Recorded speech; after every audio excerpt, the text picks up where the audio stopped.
The 1970 Major League Baseball All-Star Game was the 41st midseason exhibition between the All-Stars of the American League and the National League, the two leagues comprising Major League Baseball. The game was played on the evening of July 14, 1970, at Riverfront Stadium in Cincinnati, Ohio, home of the Cincinnati Reds of the National League, and resulted in a victory for the National League. This was the first MLB All-Star Game ever played at night, coinciding with prime time in the eastern United States. The previous year's All-Star Game was originally scheduled to be played at night, but it was rained out and played the following afternoon. Every All-Star Game since 1970 has been played at night. Riverfront Stadium had barely been open 2 weeks when it hosted its first All-Star Game. The game was hosted by the Cincinnati Reds twice before, in 1938 and 1953, when their home park was Crosley Field. The Reds would host one more All-Star Game at Riverfront Stadium in 1988. So close was the opening of the stadium and the scheduled exhibition game that Major League Baseball Commissioner Bowie Kuhn did not confirm that the game would definitely be played in Cincinnati until June 1st. Atlanta was the alternative site. Undeniably, the most remembered moment of the game was the final run, scored in the bottom of the 12th by Pete Rose. The ball was relayed to the American League catcher, Ray Foss, in time to tag Rose out, but the tenacious Rose bowled Foss over. Both players were injured, Foss enough to drop the ball, giving Rose credit for the game-winning run. Brand new Riverfront Stadium had been open for only 2 weeks on July 14, 1970, when Rose was involved in one of the most infamous plays in All-Star Game history. Facing the California Angels, Clyde Wright in the 12th inning, Rose singled and advanced to second on another single by the Los Angeles Dodgers, Billy Barkovitz. The Chicago Cubs, Jim Hickman, then singled sharply to center. Amos Otis' throw went past Cleveland Indians catcher Ray Foss, as Rose barreled over Foss to score the winning run. Foss suffered a fractured and separated shoulder, which went undiagnosed until the next year. Foss continued to hit for average and finished the season at .307, but with diminished power. He had 16 home runs before the break, but only 2 afterwards. He played through the '79 season, but never approached his first-year numbers. The collision also caused Rose to miss 3 games with a bruised knee. Up pitches Johnny Bench of Cincinnati. Seaver, the pitcher from the New York Mets. Dick Allen of the St. Louis Cardinals at first base. Glenn Becker and Don Kessinger of the Cubs down at second and short. Tony Perez of the hometown Cincinnati team is at third base. At left field, Rico Carty, the league's leading hitter. From the Atlanta Braves, Willie Mays of San Francisco in center field. And Hank Aaron in right field. As we told you, from the Atlanta Braves, he received more votes than anybody else. And very quickly, again, the American League batting lineup. Leading it off will be the oldest starter, Luis Aparicio, at age 36. This is his 9th All-Star baseball game, his 7th start, but his first All-Star baseball game since 1963. Carl Yastrzemski bats second in center field. Frank Robinson in right, batting third. John Boog Powell, the cleanup hitter, the first baseman from Baltimore. Harmon Killebrew, the third baseman from the Minnesota Twins, bats fifth. Frank Howard of Washington in left field, batting sixth. Dave Johnson of Baltimore, batting seventh, playing second base. Bill Freehan behind the plate, batting eighth. And Jim Palmer of Baltimore, the pitcher, batting ninth. Aparicio, with a .313 batting average, 3 home runs, 24 RBIs, steps in, right-handed batter with a closed stance, and in perhaps the closest voting in all of the American League this year.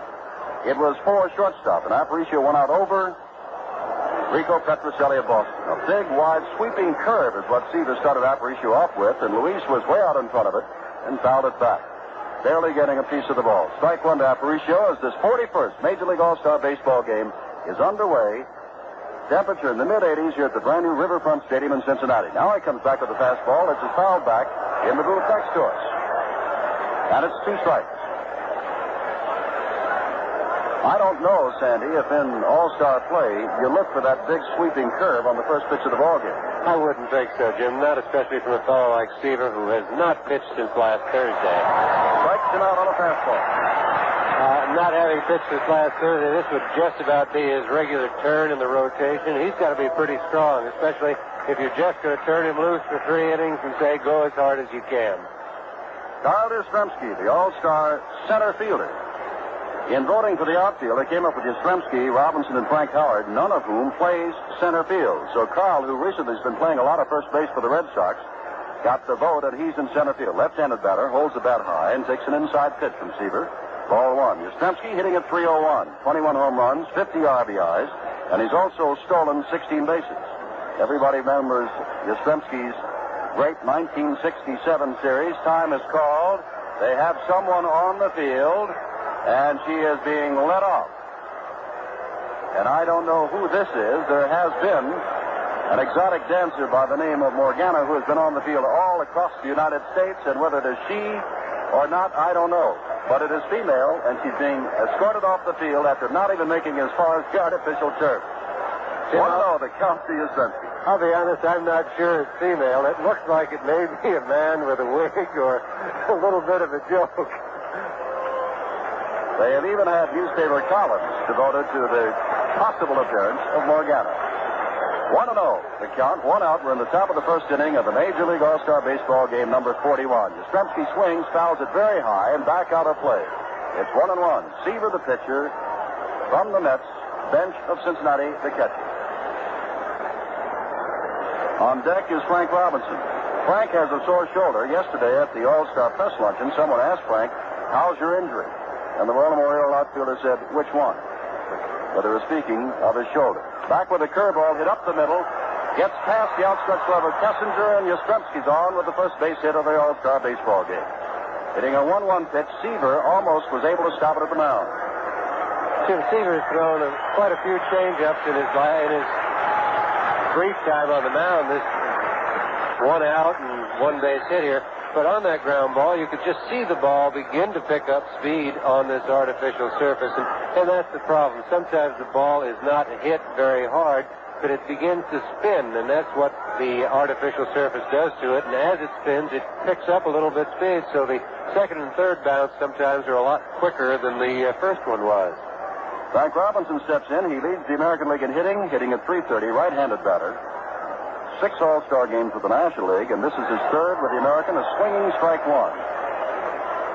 Around each of the bases, first, second, and third, there are 20 by 20 patches of dirt. Otherwise, it is completely artificial surface, except, of course, for the pitching mound and around home plate. Strike on the outside corner. Bench fakes the throw to first, but back in plenty of time was the base runner, Yastrzemski. Down is 2 strikes to Frank Robinson. I think your first impression of the way the field is playing, Jim, everybody seems to be deeper. The shortstop is back behind the line where normally the skin would be. Robinson strikes out another fastball strikeout to Seaver. And as he struck out Aparicio, so he does Frank Robinson on 3 pitches. So I think Tom Seaver may have been trying to get away with having an easy time here in the All-Star game. I'm sure he's aware of the fact that he's slated to start again on Thursday after the All-Star break, and was trying to have as easy a 3 innings as he can. But after Yastrzemski got the hit, he really started to throw hard to Frank Robinson. Boog Powell, 73 RBIs, 23 home runs stepping in. Left-handed batter takes the changeup for strike one.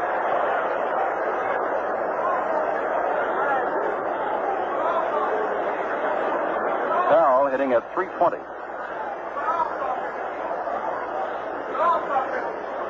Yastrzemski, slight lead off first base. Dick Allen of the Cardinals holding him on there. Yastrzemski can move outside with the pitch and low. It's 1-1. To Boog Powell. Harmon Killebrew of the Minnesota Twins, last year's most valuable player in the American League, is on deck. We're in the top of the first. No score. Yastrzemski at first base with a base hit up the middle. 1-1 the count to Big John Boog Powell, all 6'4", better than 230 pounds. Swings, hits it high in the air, in the infield. Tony Perez of Cincinnati will get the honor of making the last out in the first inning, and does so. No runs, 1 hit, no errors, 1 left. And in the middle of the first inning, the American League nothing, with the National League coming to bat. Bottom of the first, the National League coming to bat is Jim. Setting the defense for you for the American League now, Jim Palmer. Warming up, of course. Palmer had a great history of injuries after being a star of the 1966 season in the World Series, but has come back and is 12-6 thus far this year from Baltimore. Bill Freehan is behind the plate from Detroit. Boog Powell of Baltimore at first. Davey Johnson Baltimore down at second. Luis Aparicio of the White Sox at short. Harmon Killebrew of Minnesota at third. Frank Howard of Washington in left. Carl Yastrzemski of Boston in center. Frank Robinson of Baltimore in right. The batter is Willie Mays. This is his 21st All-Star game, the 7th time he has led off an All-Star game. Takes a called strike from Palmer. Back in 1965, Mays led off with a home run. And that's only been done 3 times in the previous 40 years of Major League All-Star play. Palmer, a right-hander, comes back, misses outside. It's 1-1 to Willie Mays, hitting at .272, 619 home runs, second only to the great Babe, 19 of those this year. Last year, Mays hit only 13 home runs all year, but has 19 already this year, 47 RBIs, big swinging strike. Mays, the big scoreboard in center field shows, holds the All-Star records for most at-bats, most runs, most hits, most stolen bases, and most total bases. Outside of that, Willie hasn't been doing much lately. Count is 1-2 to him. Palmer, the right-hander, throws inside. Mays leans away from a fastball. It's 2-2.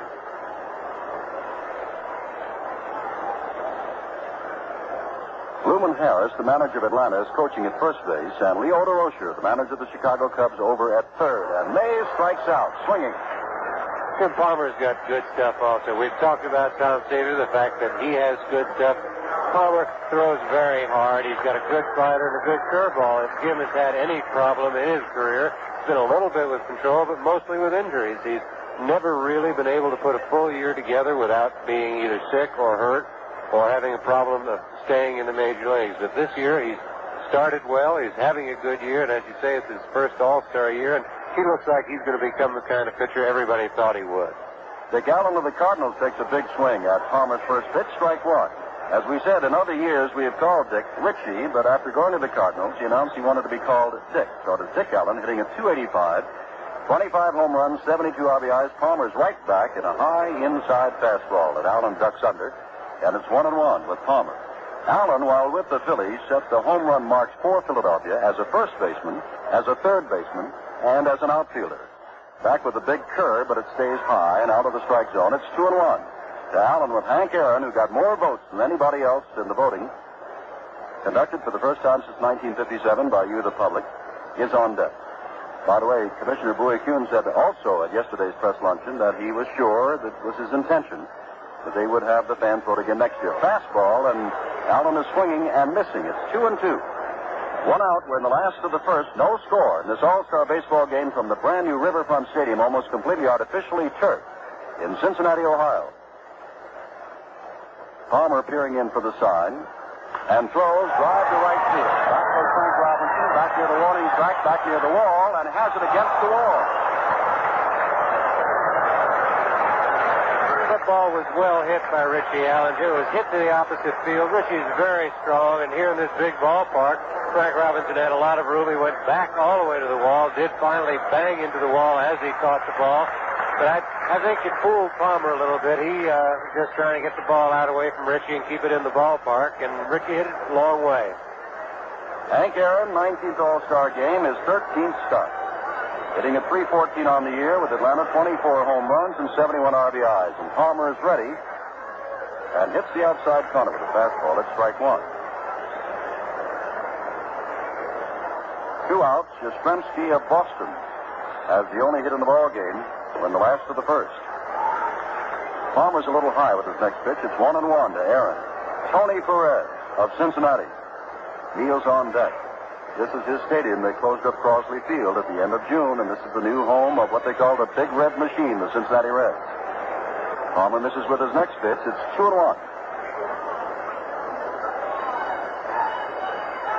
Aparicio is in where the skin of the infield would normally be, but Davey Johnson is deep, and the ball is hit to Aparicio on 2 giant hops. He guns the ball over to Powell, low throw, but in plenty of time, and Aaron is out. And at the end of 1 inning, the National League and the American League are scoreless. Back in Cincinnati, Jim Simpson with Sandy Koufax. Harmon Killebrew leads off the top of the 2nd inning, takes an outside pitch from Seaver. It's ball 1. Killebrew, right-handed batter from Minnesota, big swing and miss for strike 1. And 1-1. Harmon, last year's most valuable player in the American League, hitting .322, leading the league in home runs with 26, and he has 72 RBIs. 10th All-Star game is 6 starts. Seaver, the right-hander of the Mets, ready again, low and away. Ball hits the Instead, Johnny Bench digs it out and throws it back to Tom. It's 2-1 to Harmon Killebrew. A hot, muggy night. Attendance, 51,838. That's an attendance figure they could have put up there before the game began. It's been sold out for some time. Big swing and a miss by Killebrew, and it's 2-2.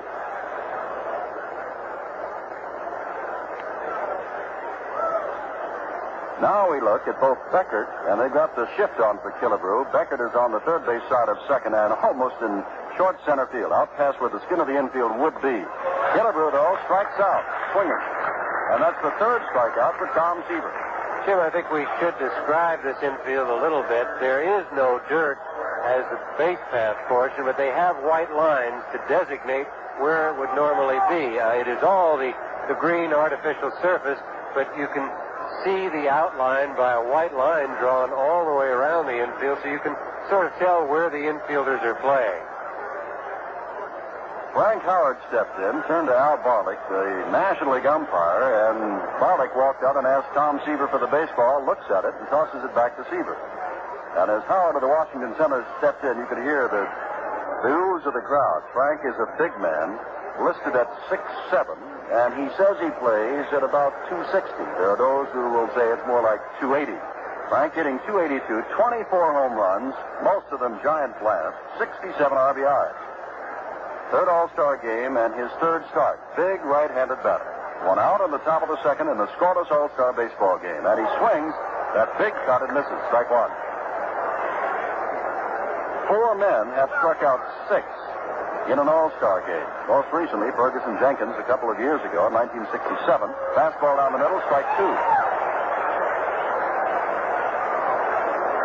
Carl Hubble, remember his great feat? The men that he struck out, Ruth, Garrett, Simmons, Fox, Cronin. Outside and high from Tom Seaver. It's 1 ball, 2 strikes to Frank Howard. Aparicio led off for the American League by striking out on 3 pitches. Yastrzemski's single went up the middle. Robinson, Frank, struck out on 3 pitches, and Powell popped out.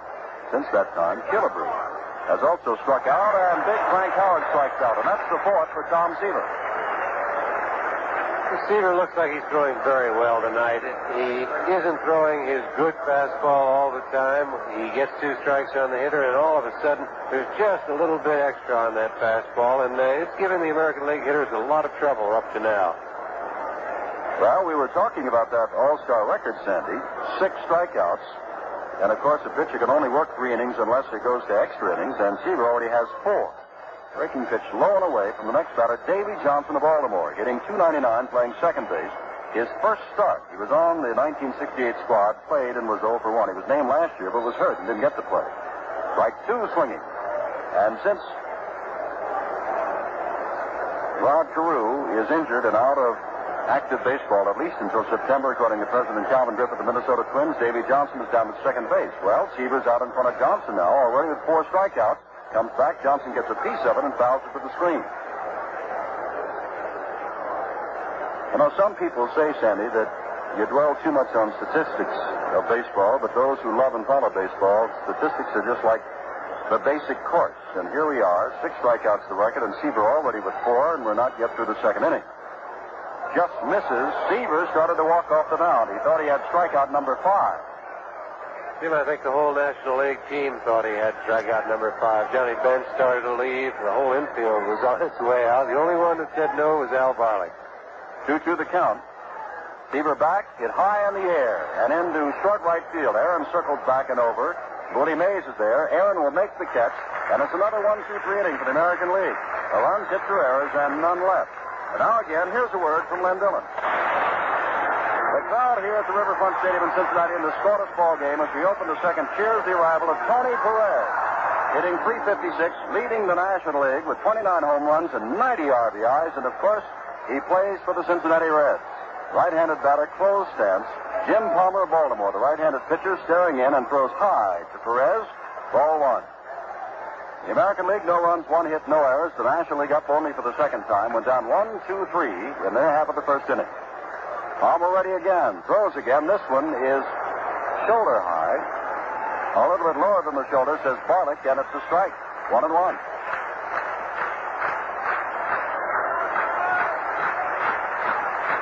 Palmer back, fouled off to the right. It's 1-2. Up in the seats. The clapping, of course. I think some of the folks here, Sandy, believe they're watching the Cincinnati Reds play.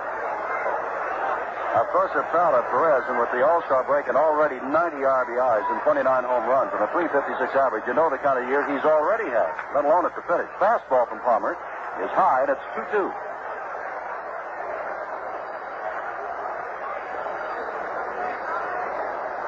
Armin Killebrew very deep at third base for the right-handed Perez. Palmer throws, swinging strike 3 for Tony Perez, and that's the second strikeout for Jim Palmer.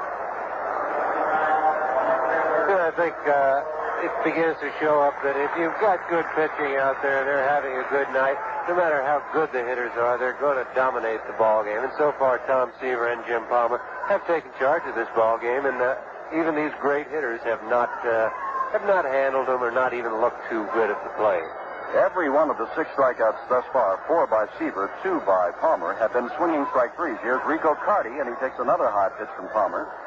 Carty leads the National League in hitting, 365, and it's his first All-Star game, and he was a write-in candidate, and he made it but big from the Atlanta Braves. Back again, Palmer's pitches tonight, even though he has not been hurt thus far, Sandy, are high. Jimmy, he has good enough stuff to get away with pitching up a little bit. I don't think Jim likes to do it as a regular routine, but he could get away with it for a few innings. He's high again, and this time outside, and it's 3-0. The National League is yet to have a base runner.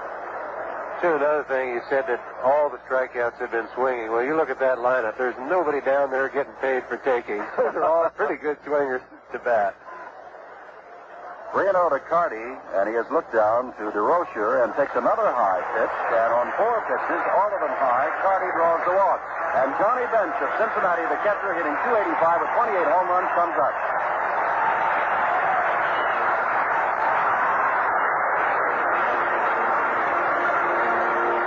The National League has its first base runner, Enrico Carty, at first base. And Johnny Bench, who was on the All-Star squad as a rookie. This is his 3rd year in the National League. This is his 3rd All-Star game and his 2nd start. Last year, he hit a home run. Palmer ready and throws outside, ball 1. While Palmer was trying to come back, the story goes in one of the Cincinnati papers this morning, he was down at Rochester, and Johnny Bench was also in the National League, and Palmer had the bases loaded, and Earl Weaver at that time, the manager of Rochester, walked out and said he's a ping-pong hitter. Palmer threw one down the middle, and Bench had a grand slam home run. Now, with the pitch outside, Palmer has thrown 6 straight balls since striking out Tony Perez to lead off the last of the second. Carty short lead. He's still within that 20 by 20 section of dirt at first base. Here's the strike. Bench looked as though he might offer at it, although you would think that he was taking, so now he stares down to Leo DeRocher of the Cubs, who's coaching at third base. Palmer already is dripping wet. It's a very humid night in Cincinnati. Just before game time, the temperature was 87 degrees. 2-1 pitch. Again on the corner. It's 2-2. Tonight's broadcast not only heard throughout the United States on NBC, but through AFR-TS, overseas, in Europe, and in Southeast Asia, wherever you are, Japan. Danny Koufax and I greet you from Cincinnati, Ohio, in the brand new Riverfront Stadium. Scoreless ball game. Breaking pitch, Bench fouls it back. 2-2. Last of the second inning, 1 out. That's Perez's strikeout. Carty with a walk on 4 pitches down at first base. And 2-2 to Johnny Bench in this scoreless ball game. The 1968 game, remember, was 1-0. When Mays got on and scored an unearned run as the first man up for the National League down on the Astrodome. Fouled back and toward us and over our heads behind home plate. Count remains 2-2 to Johnny Bench. Bench is a youngster, only 22 years old, born in Oklahoma City. Lives in Cincinnati. And back in 1967, when Jim Palmer was trying to work out his arm problems at Rochester and Bench hit that grand slam off of him, he was only the minor league player of the year. Palmer in the stretch, looking at Carty, and comes back, and again, Bench fouls it back. There is a breeze blowing within this Riverfront Stadium, and I'm sure it's swirling around, but the flag out on right center field is blowing from center toward right. Don Kessinger of the Chicago Cubs on deck.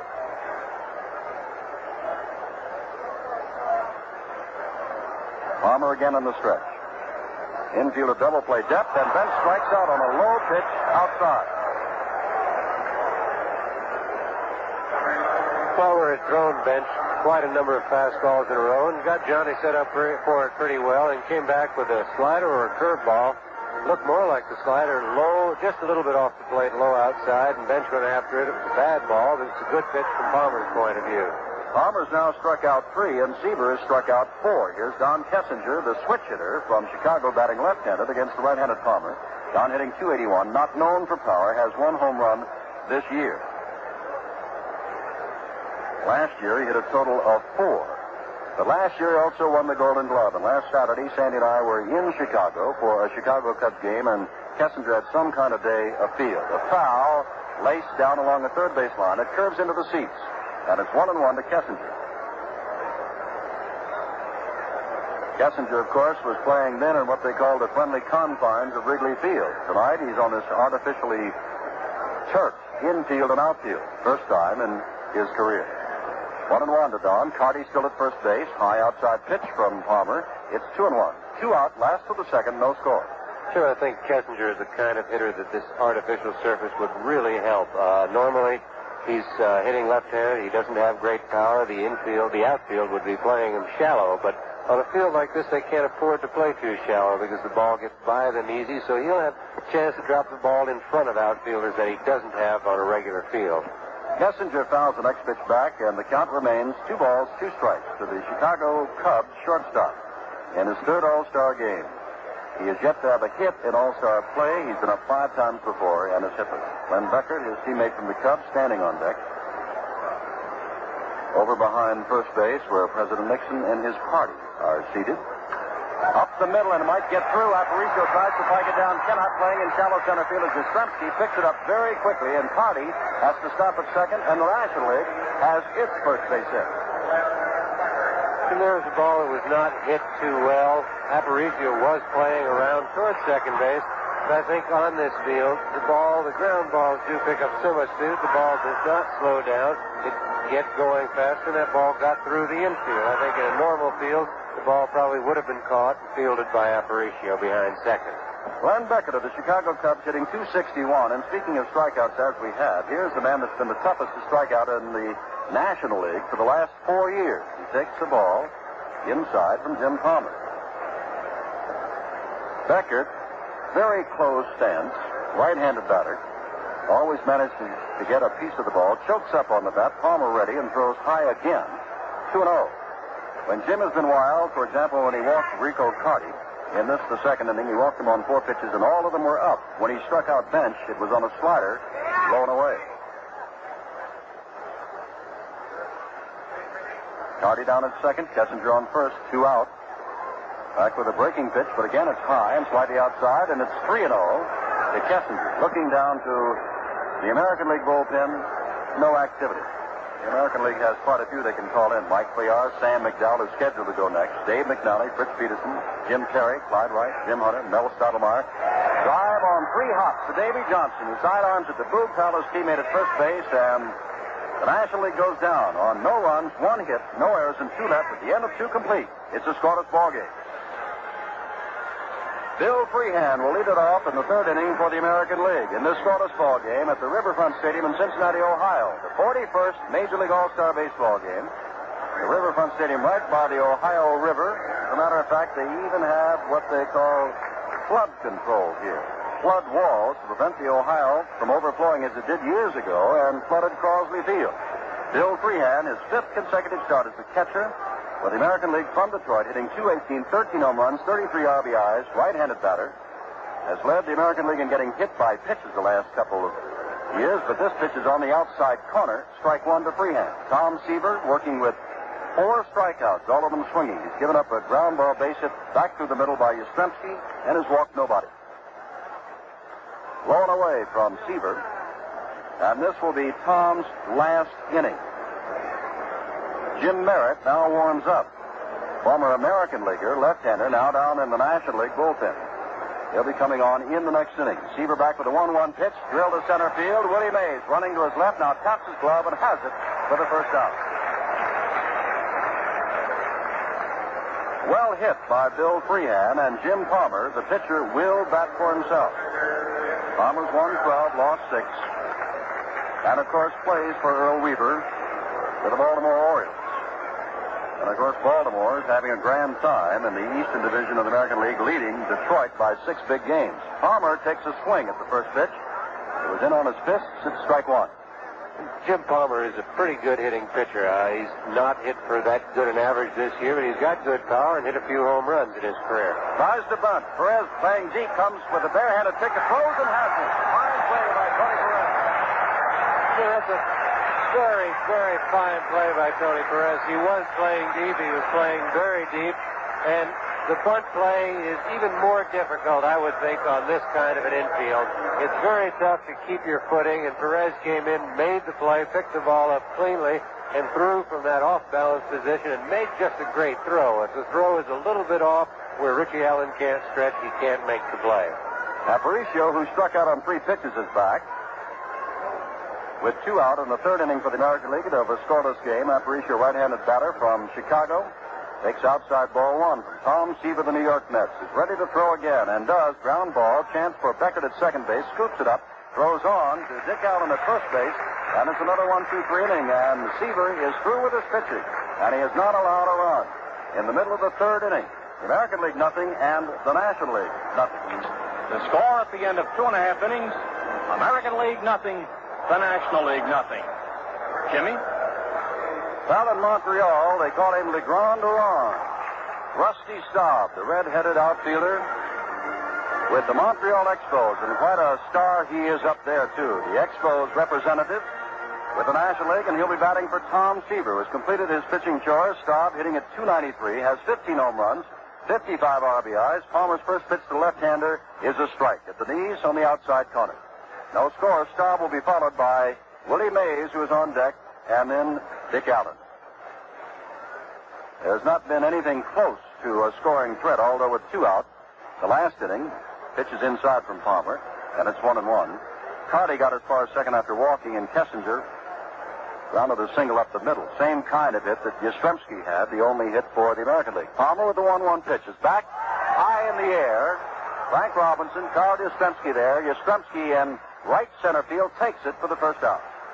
Jim, I think right now we have to be a little careful on how we call some of these fly balls. We've reached the point of the evening where it's very difficult to see fly balls. It's not dark enough yet, and it's not light enough. The sky is just a light blue, and at this time in a ball game, a lot of fly balls are lost by outfielders. There's not enough contrast, so any ball that goes up right now, the outfielders could have a little bit of trouble with.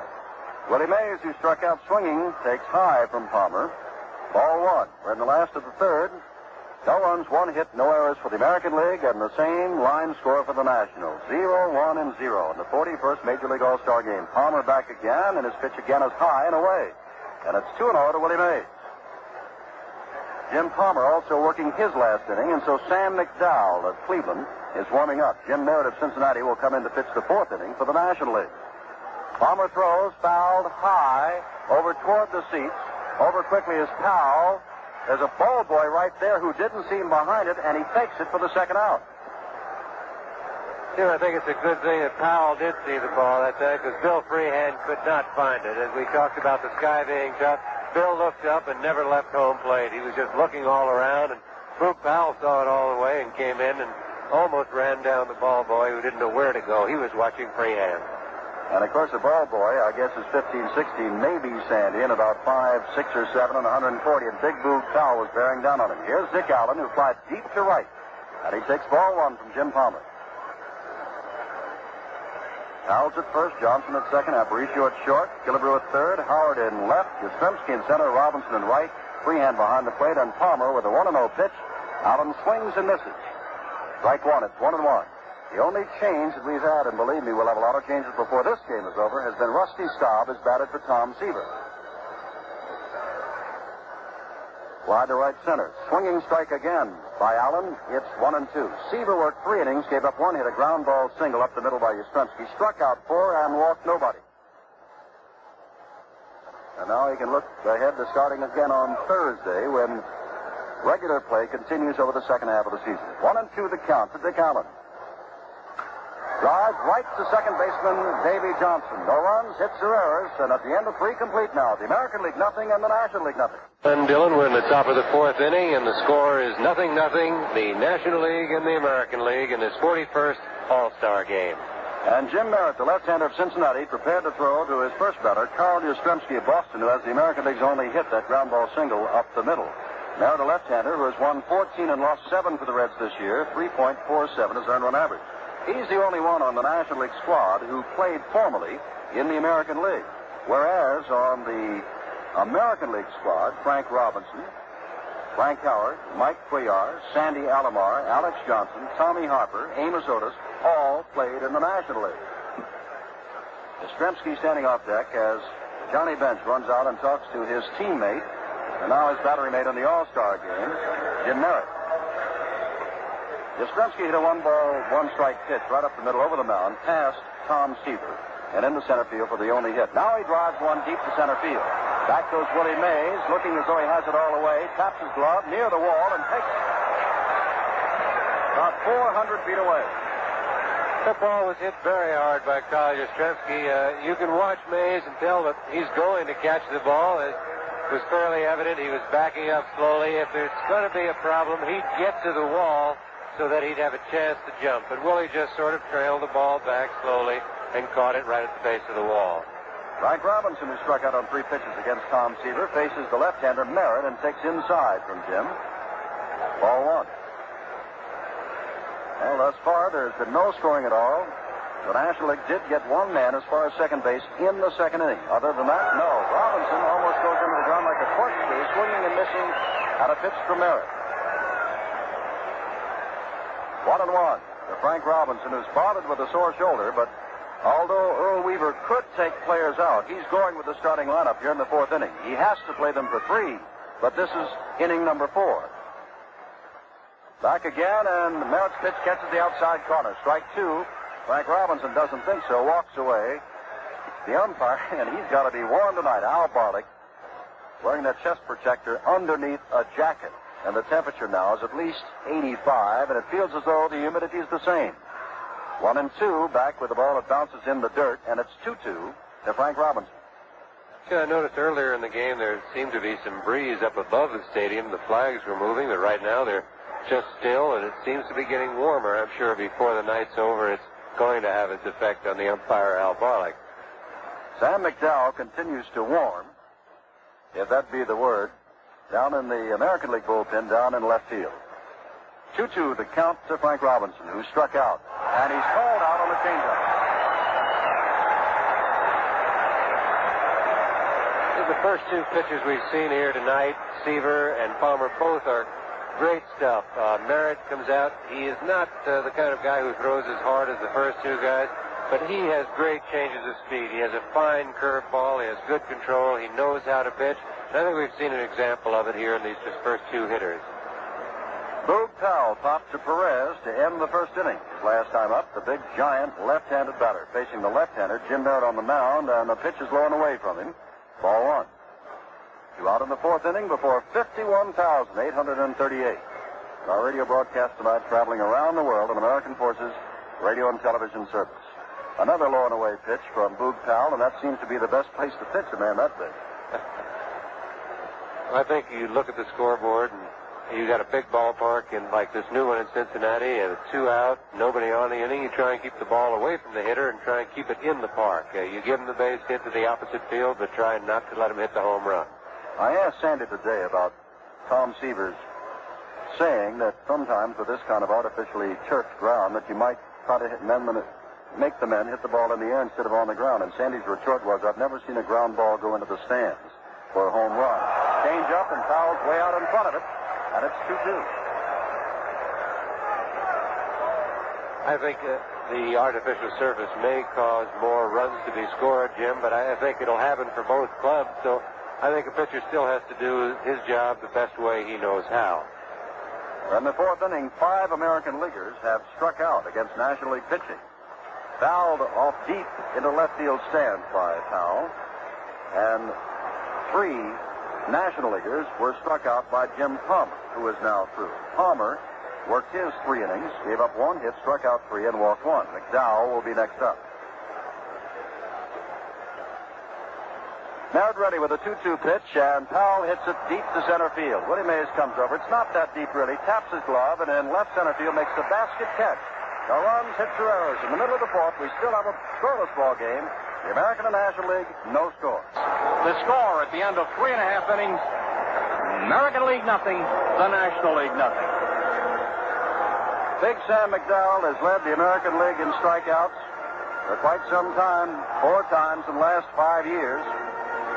And he leads the major leagues in strikeouts this year, 183 in 177 innings. And the man he's going to face is Henry Hank Aaron with 24 home runs, 71 RBIs. He grounded to shortstop. McDowell's first pitch from the big left-hander is strike 1.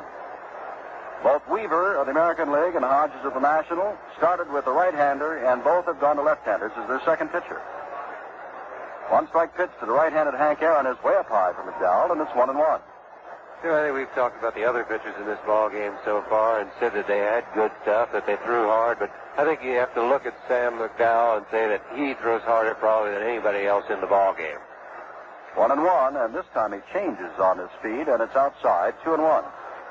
Down in the bullpen for the National League is Hoyt Wilhelm, who later on in the month will be 47 years old, and yet he's not the oldest player ever to play in an All-Star game. Know who is? 2-1 the count. Ground ball, charging at his Killebrew. McDowell is off, have to make the throw, and has it on a fine play by McDowell, breaking across and actually throwing from foul territory down the third base line.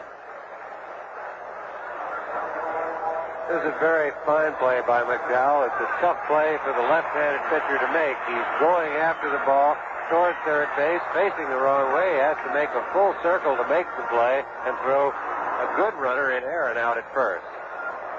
1 out now in the last of the 4th inning of this scoreless All-Star game, and the answer to the question is, who is the oldest to play in an All-Star game? Leroy Satchel Paige, who was just 47 when he played in the All-Star game. Tony Perez, who struck out swinging, leading off the 2nd inning. Up now, right-handed batter with those 29 home runs and 90 RBIs, and swings and misses at a McDowell fastball, and that is what you call smoke sending. Big Sam McDowell. And when they had the higher mound, and when he looked down at you, all 6 feet 5 inches of him, quite an awesome man, because he throws hard. Back with another hard one, but it's inside. It's 1-1. The charge against McDowell has been that he has tried to use too many pitches, when he can resort almost exclusively to the fastball. And they say this year, Sam is sticking with what he does best, and that's why he's here. Fouled off to the right. It's 1-2 now to Perez. Tim McDowell has a great fastball and also has a great curveball, but he has been wanting to throw screwballs and change-ups and sliders and occasionally even probably a knuckleball. And I think they've accused him of being a young Tom Edison on the mound. But as you say, this year, Sam just keeps going out there and throwing hard and done a great job for Cleveland. 1-2 the count. McDowell back and ready to throw, and has Perez striking out, swinging for the 2nd time. McDowell's first strikeout. 4th strikeout for the National Leaguers, and here's Rico Carty, who drew a walk from Jim Palmer on 4 pitches. 2 out in the last of the 4th of a scoreless ball game. Leo DeRocher coaching at 3rd. Luman Harris of Atlanta at 1st for the American League. Ralph Houck of the Yankees is at 1st base, and Lefty Phillips of the surprising California Angels is over at 3rd. Gil Hodges manages the National Leaguers, of course, is the Mets chief, and Earl Weaver from Baltimore manages the American League. And we've got a scoreless game as Carty, the right-hander, steps in and takes a strike right at the knees on the outside corner. Gaylord Perry, whose brother Jim Perry plays for the American League. Gaylord Perry, the San Francisco Giants, is stretching his knees and preparing to warm up down along the right field line. McDowell simply blew this one right past Carty, whose swing was way behind time. The scoreboard thus far shows no balls and no strikes. Now the scoreboard has gone completely out as the ball punched down into that National League bullpen and now rebounds onto the field where it's picked up out there by Frank Robinson. 2 strikes to Rico Carty, with 2 out in the last of the 4th. Well, it's a muggy night in Cincinnati, but nothing like what happened in Washington last year when the dugouts filled up with water and they had to play it on a Wednesday afternoon. Low at the knees, freehand bobbled the ball for the moment. Carty looks back at Al Barlick, who says it's ball 1. 1-2. There have been no changes other than a pinch hitter and the required pitching changes at the end of 3. Both managers sticking with the lineups that the fans have voted. 1-2 pitch off the corner with the fastball, and it's 2-2. Jim, I think you can tell that this is sort of the shakedown cruise for this ballpark. The scoreboard has broken down, and they've got the score on the message board now. Staring in, Sam McDowell, ready for the 2-2 pitch to Carty. Ground ball right back to McDowell, who can leap high because he's a tall man and easily throws him out. No runs, hits or errors at the end of 4 complete. American League nothing and the National League nothing. Jim Simpson with Sandy Koufax and Len Dillon back at Riverfront Stadium in Cincinnati. And now we have our first changes. Defensively, Pete Rose of Cincinnati has gone to right field. He's won the batting championship the last 2 years. And in left field, it is Jim Hickman of the Chicago Cubs. A hitter hitting better than .330. And we see Tony Oliva of Minnesota warming up down in the bullpen, and he obviously will come over in the last of this inning. Rose will bat first, while Hickman will bat 5th. Harmon Killebrew, the batter, to face Jim Merritt. Killebrew struck out to lead off the 2nd inning. We've got no score. Merritt, the left-hander, throws the right-hander Killebrew, and it's low. And it's ball 1.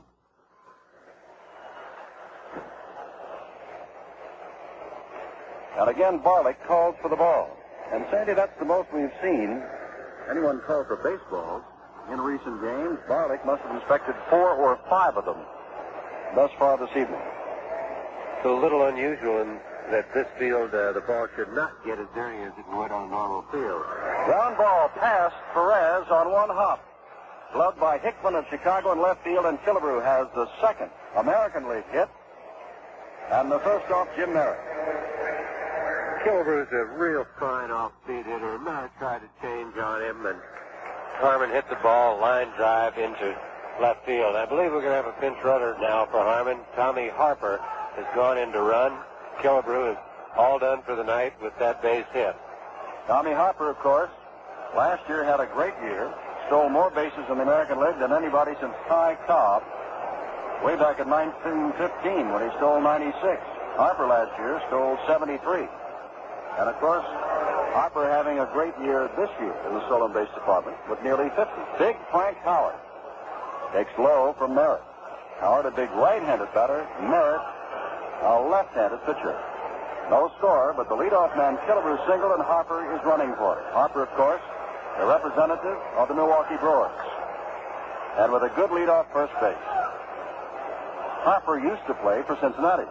And on that move to the plate, as Howard swings and misses, Harper was moving back to first base. Jim Merritt has a fine move to first base. He hasn't thrown over there yet. Until he does, Harper can't be too sure just how good that move is. So Merritt may not throw over there and just keep Harper guessing.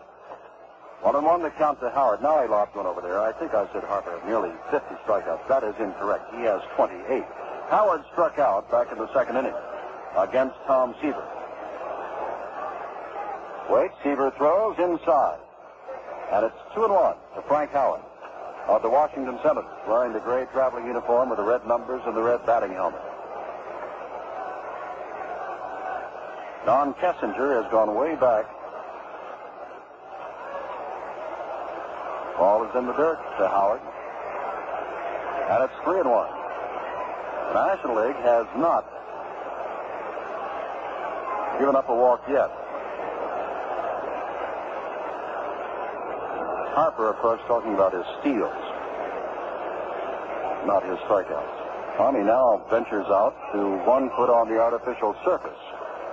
And so Merritt's going to throw over there, and Harper's back in plenty of time. 3-1 the count to Howard, the leadoff batter here in the 5th inning of a scoreless All-Star baseball game. Killebrew singled, Harper has taken his place at first base, and Howard is the second batter. The 3-1 pitch. Let's see if they've got him swinging. They do. Drive to left field, not too deep. Back goes Kessinger. In comes Hickman. Hickman takes it for the first out. He allowed the big slugger to swing on the 3-1 pitch.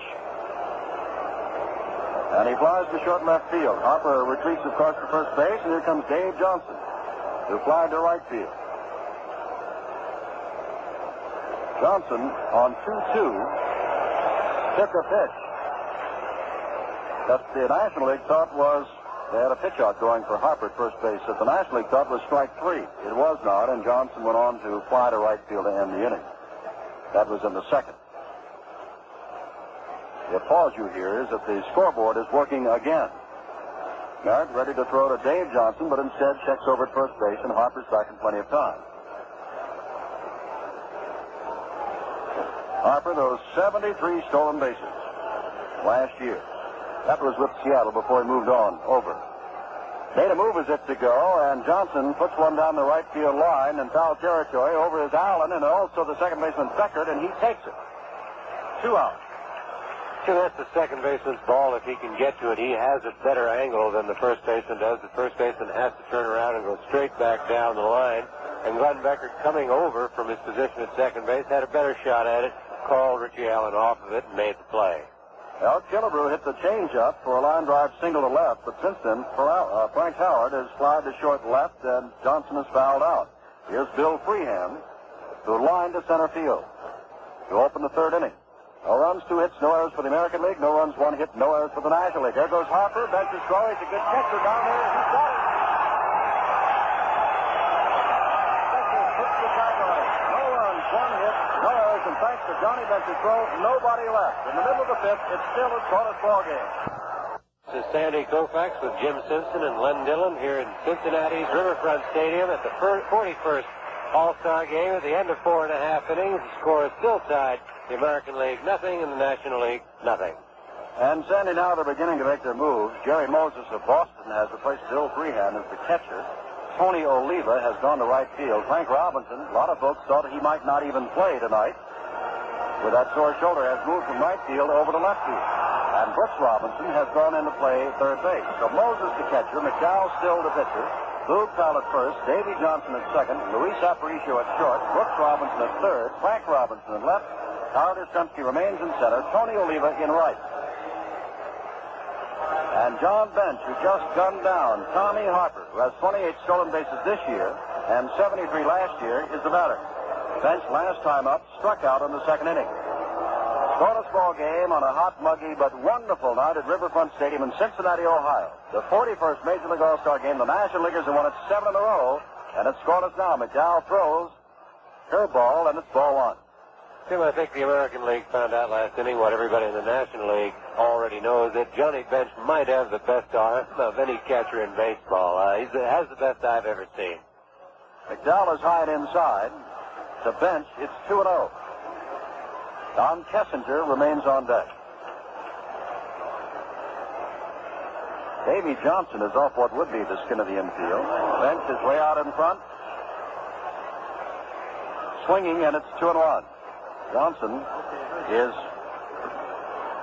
back past the skin of the infield, whereas Aparicio, who's on the left side, where Bench might be able to pull the ball, is in on what would be the skin of the infield. He pulls this one deep, but it's very foul. No question, way out in front of the pitch, and pulled it deep into the upper seats. Jim, I think Aparicio has to play a little shallower than some of the other infielders. Louis' arm has gone back a little bit on him with time. He doesn't throw as well as he used to. And if he played too deep, he could not throw some fellows out, the better runners on balls hit deep in the hole. Bench strikes out swinging on a McDowell fastball in the outside corner. Second time he's gone down. First time against Palmer, this time against the left-hander Sam McDowell. McDowell has his second strikeout, and that brings up Don Kessinger of the Chicago Cubs, playing shortstop, and he singled up the middle his only other time at bat for his first All-Star hit in 6 appearances at the plate.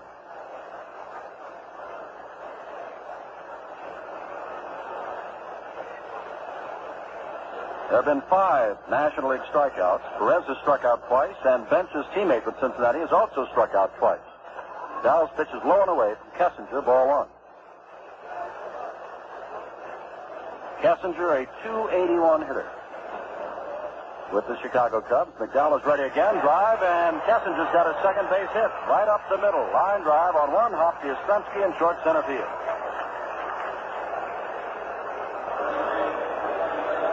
Now the scoreboard shows the National League has 2 hits. Don Kessinger has them both. Here's Glenn Becker, second baseman with the Cubs, hitting at .261, which is much below Glenn's normal average in the National League. The last 4 years, he's been hitting .287, .280, .294, and last year .291. As we said, very tough to strike out. Very closed stance. His right foot is almost out of the batter's box. Strike at the knees for McDowell.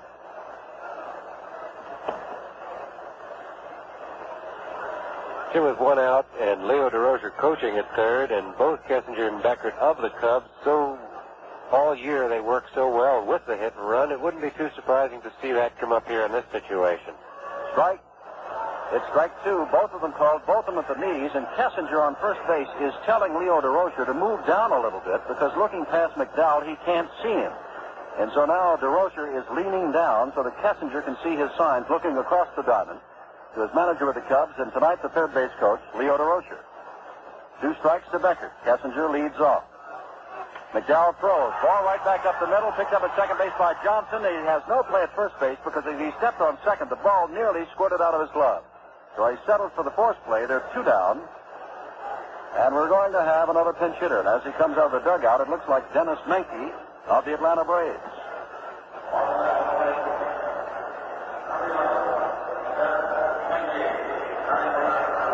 Menke having a great year, hitting at .315. And when they compared what the ball players wanted on the All-Star teams, how their votes would have gone, as opposed to how the fans went, the ball players said Dennis Menke was their number 1 choice at shortstop. But the fans, they said Don Kessinger. Both good men.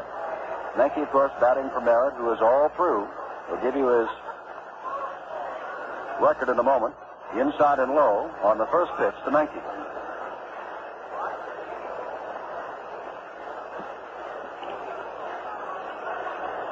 Merritt only worked 2 innings, struck out 1, gave up 1 hit, walked nobody. And, of course, this is a scoreless game. Menke fouls the ball off and bounds into the American League dugout.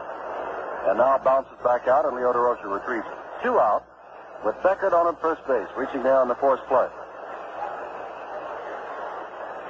No runs, 2 hits, no errors for the American League. No runs, 2 hits, no errors for the National League. We are in the last of the 5th at Cincinnati. Lowered in the dirt and blocked nicely by the new catcher, Jerry Moses, of the Boston Red Sox, who took over after Bill Freehan caught the first 4 innings. McDowell working his second inning. Jim Palmer started, worked 3 without damage. For the American League, Tom Seaver most effective in the 3 innings he worked as a starter for the National League.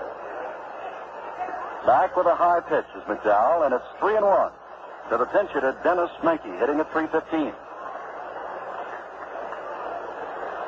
There has not been an extra base hit. There has not been a run scored. Becker just a step or 2 now off first base. Powell holding on, and McDowell peering in for the sign of Jerry Moses. And the 3-1 pitch, it's up high, and there's the walk given up by McDowell, his first, and the second drawn by the National League as Becker moves on down to second base, and Willie Mays comes to bat. I think if Sam McDowell makes any mistakes, that's the kind of mistakes he makes. With his great stuff, sometimes he'll get behind hitters. And there he was 3-1 to Dennis Menke. He didn't want to just come in with the fastball and let Menke hit it, so he tried to throw the curveball. He does not get that over as well, and he walked Menke, and all of a sudden you're in a little bit of trouble. In fact, you are in trouble anytime Willie Mays comes to the plate. High pitch.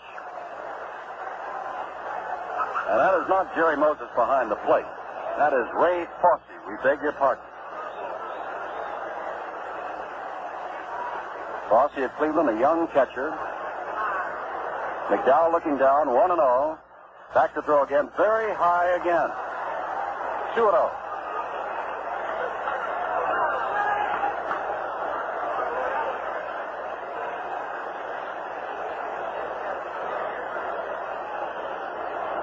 With 2 outs. Beckett on at second base. Menke on at first base. Strike. Good fastball. Chest high to Willie Mays. It's 2-1. Well, this is the second time that the National League has had a man as far as second base. In the same combination, a walk and a single in the second, a single and a walk here in the fifth. But nobody's gotten any further than that. Up high with the fastball again, and it's 3-1. And remember, it was on a 3-1 pitch that Menke, as Sandy told you, tried the curveball. Mcdowell did, and Menke drew the walk. Now with 2 out, and Mays was struck out and fouled out, the batter. Right-hander against the left-hander Mcdowell. Let's see what he throws. He comes back with a fastball, and Mays takes a big swing and a big miss.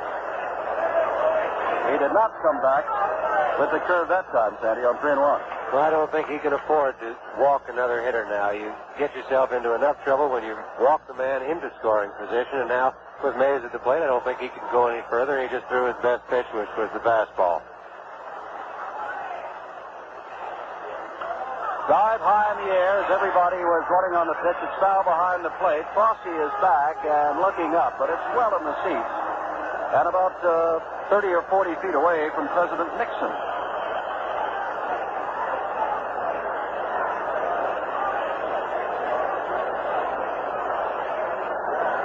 Now the count remains 3-2 to Willie Mays.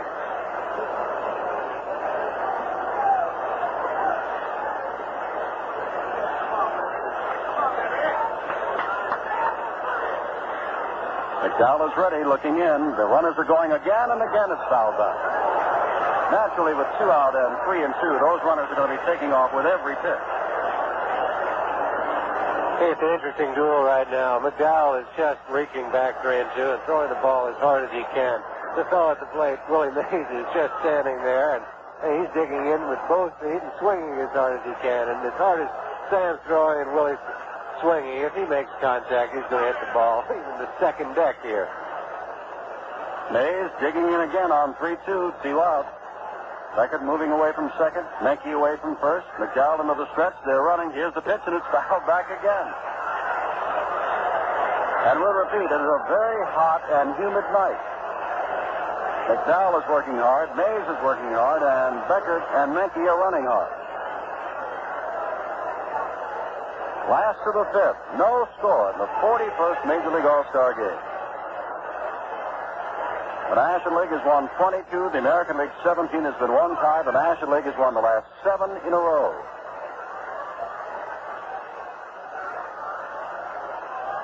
Drive high in the air, but this might be playable. Behind home plate, over comes the third baseman, Brooks Robinson, and he finally puts it away. No runs, 1 hit, no errors, and 2 men left. At the end of 5, there's no score. This is Sandy Koufax along with Jim Simpson and Len Dillon at Riverfront Stadium in Cincinnati. The end of 5 innings, the score 0-0. For the American League, no runs on 2 hits and no errors. The National League, identical totals. No runs, 2 hits, and no errors. Gaylord Perry has come on to pitch. Dennis Menke, who batted for the pitcher and walked, has gone in to play second base. Becker is out. They have not made announcements. As you know, this is a brand new Riverfront Stadium, and the PA system is not here, and we're having to pick up these newcomers as quickly as possible. It looks like Clarence Gaston has gone into play in center field. First pitch by Fosse is hit to right field for a base hit. Rose is over, picks it up, and throws into Menke at second base, who cuts it off.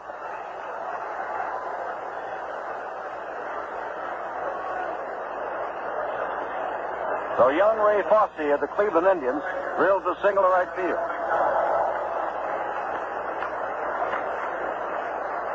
Sam Mcdowell of Cleveland will bat for himself.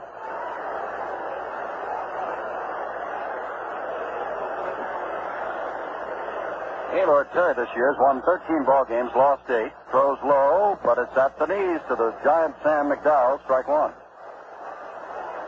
Sure, I have to think that this is one of the few All-Star games that I've seen Willie Mays start that he hasn't gone all the way. Usually Willie comes to this ball game, wants to play the full ball game, enjoys playing in it, and this is one of the few years where he hasn't. McDowell squared as if to bunt. Foul tipped the ball, and the ball got past bench and rolled back, and so Bollock hands him a new ball, and it's 2 strikes to McDowell, and McDowell stares down to lefty Phillips to see what the third base coach, manager of the California Angels, says to do on the 2-strike pitch. with Fossey at first base. None out, scoreless ball game. We're in the top of the sixth. Mcdowell strikes out, but the ball is foul tipped and Bench dropped it, and therefore he's alive again. Johnny Bench, who has thrown out a runner, Tommy Harper could not hold on to that swinging strike free. Was slightly foul tipped by Mcdowell. Infield, a double play depth with 2 strikes on Sam McDowell. Fossey leading off at first base. McDowell squared around as if to bunt, but the pitch was outside, and it's 1-2. Even with 2 strikes, he was going to bunt. The flag in right center field, it was blowing. Remember we told you from center toward right? It's simply hanging there now on this hot and muggy night. But no chance of rain, and thus far, a scoreless All-Star game. McDowell's going to bunt again at fair, picked up by Perry, who will go to first. The sacrifice works. And for the first time, the American League has somebody as far as second base. It was a fine bunt by McDowell, and Earl Weaver obviously feeling that this is going to be a one-run ball game, is trying right here in the top of the 6th inning to get that 1 run, and bunting with his pitcher with 2 strikes. He's got a man in scoring position and the top of his lineup coming up. Well, Fossey's down at second base, and Luis Aparicio making his first start and his first appearance since 1963. The All-Star game, Luis is 36 years old, but having a great year, hitting .313. Right-hander steps in to face Perry. Curveball that he swings and misses. Strike 1. Fossey's base hit to right field was a line shot off Perry, and now Perry wants to check on his signs for Johnny Bench. He walks out to meet him halfway. I think Perry and Bench would like to just check on what signs they're using with a man at second base. A little problem here. If you make a mistake in signs, it ends up in a passed ball or a wild pitch, and the runner goes to third. And with less than 2 out, that's a big difference in your situation in the ball game. Gaylord Perry of San Francisco peers in, looks back, and throws. The ball is hit to right center field. Over goes Pete Rose. Now slowing down, stops there. Fossey has to retreat to second base as Rose throws to the cutoff man, Menke. They're now 2 down, and Fossey is still at second with Carl Yastrzemski due up. Yastrzemski singled up the middle and then hit the first pitch he saw in the 4th inning from Jim Merritt and drove Willie Mays deep right next to the 404 sign in center field. And with that in mind, Johnny Bench walks out to tell something else to Gaylord Perry. I think in this situation here, you may not see the intentional pass. Gaylord Perry, having been around a few years, there's still something that players would sometimes like to call pitching around the hitter. Frank Robinson is nobody that you'd want to pitch to, but he's right-handed, and Gaylord Perry being a right-hander, he might rather pitch to Robinson than Yastrzemski. Well, as Gaylord Perry tries to get out of this inning without a run, his brother, Jim Perry, now goes to the American League bullpen to warm up.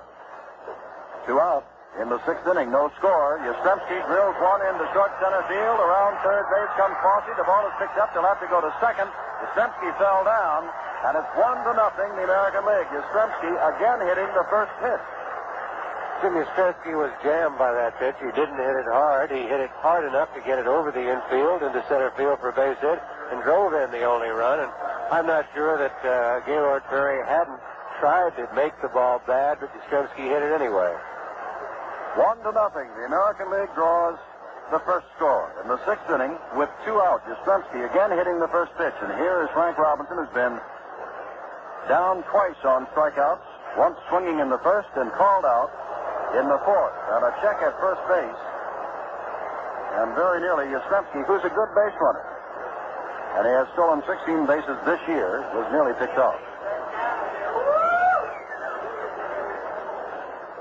Perry ready to throw, throws a curveball. Now Bench goes down to first and nearly has him again. Johnny Bench is showing us that arm that has made him the National League All-Star catcher. And some say one of the greatest, if not the greatest, ever. And he's 22 years old. Perry throws again, ground ball. At second base, Menke waits for it. Easy throw to first base, but the American League scored 1 run on 2 hits, no errors and 1 left. In the middle of the 6th, we have a score. The American League 1, the National League nothing. The score at the end of 5 1/2 is the American League 1 run, 4 hits and no errors. The National League, no runs, 2 hits, no errors. Jim? Another change, and as we said, there are going to be lots of them. And we'll pick them up as fast as we can. Willie Horton of Detroit has moved in to play left field. Mike Robinson is out. Yastrzemski remains in center. Oliva, of course, is over in right. Nick Allen, who has flied deep to right and line to the second baseman, the batter, the Cardinal, first baseman. McDowell, who could win this, throws, and Allen fouls it off to the left. McDowell came on in the fourth inning. This is the last inning he can work. And knowing that, he can leave leading, but he also knows that he must face Allen, Rose, and Perez. And that's a tough way to go. One strike. Back again with the fastball. Outside, it's 1-1 to Allen. In his fourth All-Star game, 25 home runs this year, 72 RBIs, leading the Cardinals. McDowell, like everybody else before him and many of the spectators here, simply bathed with perspiration. Comes back again and throws with his fastball up high. You know, they say those who are in first place at All-Star break are going to win it all. Cincinnati leads in the Western Division of the National League by 10. Pittsburgh by a game and a half in the Eastern Division over New York. The American League, Baltimore by 6 over Detroit in the East. Minnesota by 5 over California in the West. Allen fouls one down the line. Brooks Robinson gives chase. Also is Willie Horton over there, and they watch it drop at the seats about 15 rows deep. It's 2-2 to Allen. Of course, tomorrow's an hour day as these players go back, either to home or to join their teams on the road. And the Major League continues with the second half of its season in the drive for the division pennants, the league championships, and the World Series on Thursday. 1 run, 4 hits, no errors for the American League. No runs, 2 hits, no errors for the National. 2-2 to Allen. McDowell throws fastball, but it's too high, and it's 3-2. McDowell walked the man. Palmer, the starter for the American League, walked the man. McDowell struck out 2, given up a hit. Palmer struck out 3, gave up a hit.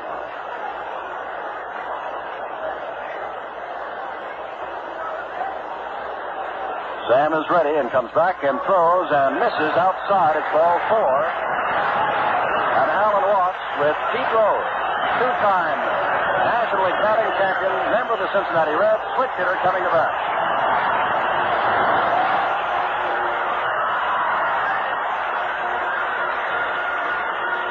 We again have a situation here where Sam walked the leadoff hitter in the inning, and especially with only a 1-run lead, that can get you in trouble. A good ball club can score a run just by playing the game the right way. They don't even have to get a base hit once that leadoff man gets on. If they get him over to second, a ground ball, a fly ball, and they score runs.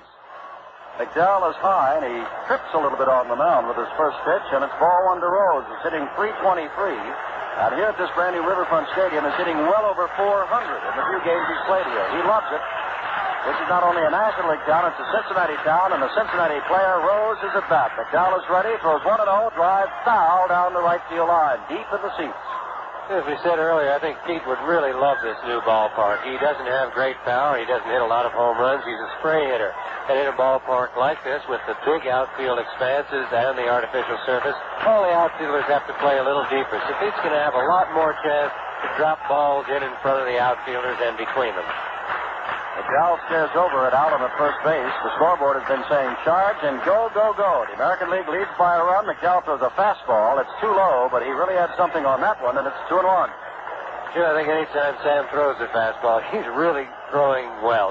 He's got just a great fastball, and he uses it well. His only problem is control, and sometimes he gets himself in trouble. 2-1, McDowell staring in. We're in the last of the 6th. The National League has won the last 7 in a row, but they trail in this one 1-0. Rose swings and misses. It's 2-2. 3 members of the All-Star infield are Baltimore Orioles. Boog Powell at first, Davey Johnson at second, and Brooks Robinson at third. The 4th member is Luis Aparicio at shortstop. Ray Fosse of Cleveland, the catcher. Sam McDowell of Cleveland, the pitcher. Willie Horton of Detroit. In left, Carl Yastrzemski of Boston in center. And in right field, Tony Oliva of Minnesota. 2-2, none out. Allen at first base. McDowell taking a long time now between pitches. Last inning he can pitch, comes back with a breaking pitch and misses. And it goes all the way again, 3-2. Dave McNally of Baltimore has now joined Jim Perry in the bullpen for the American League. Steve, I think we have the situation again where 3-2 is not an even count. The pitcher is behind. He must get the ball over. No pitcher likes to keep going to 3-2. The throw low, and he has drawn the walk. He took a half swing, and Charlie Hustle naturally runs to first base. And out comes Earl Weaver. Earl Weaver has said that he wants to win this game, and he's walking out very quickly. And McDowell, after walking the first two men both on 3-2 counts, may be through. Jim, I don't know, but I would think that in this situation, McDowell is the man I'd have to see pitch to Perez. Perez is a fine off-speed hitter. He hits the breaking ball. He hits the off-speed pitches very well. If he has any trouble, I think it's up with the fastball that the pitcher gets in on him. And of the three pitchers that the American League has available now and warming up, I'd have to think that the one on the mound right now has got the best fastball, and he'd have to pitch to Perez for me. Well, apparently for Earl Weaver also, as Weaver runs back to the dugout and McDowell stays on.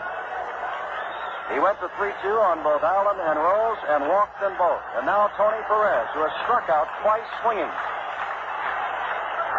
Hit a home run that won the 67 game, and extra innings hits a drive foul down the right field line and hit it hard. Perez looks down to DeRocher, who gives him the signs at third base. McNally and Perry continue to warm in the American League bullpen. 51,000 plus here, along with the President of the United States and his family. McDowell throws low and away. And it's 1-1 to Tony Perez, who has 29 home runs and 90 RBIs and is hitting .356. Jim, and I don't think that would make a bit of difference if this were a regular season game. His manager would have to have him bunting. He's down by one. He's got to stay out of the double play. But here in an All-Star game, the people want to see Perez hit. The manager, Gil Hodges, has got to let him hit. 1-1 count, hits it high in the air and in the infield. Johnson backs up, waves everybody away, makes no mistake about that, trails the ball, and now gloves it. And Brooks Robinson runs all the way to second base, hoping to get Allen off second base after the catch. One down, and Jim Hickman of Chicago up for the first time.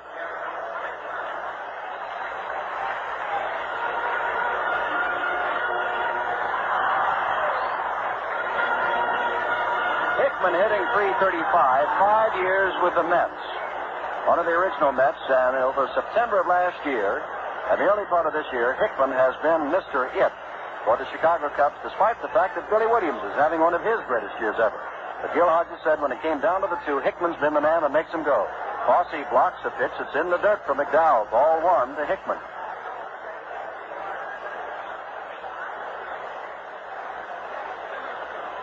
Hickman, who is 33 years old, is playing in his first All-Star game. And over the last 15 games of the regular National League season has been hitting at a .367 clip.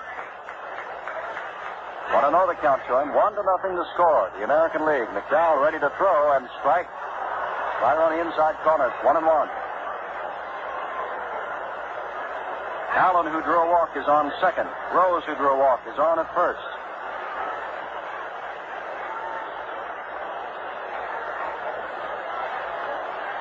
McDowell taking his time. Perry and Stottlemyre, or rather Perry now and McNally, continue to throw. And Dick Dietz and Bill Grabarkowitz begin to warm up a little bit for the National League. They are not pitchers.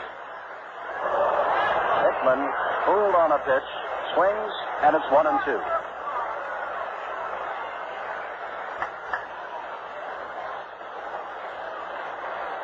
The American League looking for the double play. Allen leads off at second. Rose takes a few more steps off first. McDowell back to throw. Fly ball to short right field. Davey Johnson again goes out and waves everybody away. Taps his glove, and he's made the last two putouts. Allen retreats to second. Rose back to first. And Johnny Bench without it. I think both those last two outs show you what the good fastball can do for you. Sam got in trouble. He got himself in trouble. And McDowell just reached back, threw a little harder, threw good fastballs to the next two hitters, and got them both to pop it up to the second baseman. Neither Perez nor Hickman could pull the ball, and couldn't keep from hitting the ball on the fifth. Johnny Bench has struck out swinging twice. The last time, it was McDowell who got him. Sam now trying to pitch out of a jam and protect the 1-0 American League lead. We're in the last of the sixth inning of a low-scoring All-Star game. First pitch for McDowell is outside, ball one. Well, Tony Perez has struck out twice and popped up. Johnny Bench has struck out twice, but he's also gunned down Tommy Harper trying to steal. But the Cincinnati fans would dearly love to see Bench come up with a clutch hit here and at least tie the game. Remember, he has 28 home runs and 79 RBIs. McDowell throws it an off-speed pitch. He swings and misses. Strike one. 1-1 to Bench.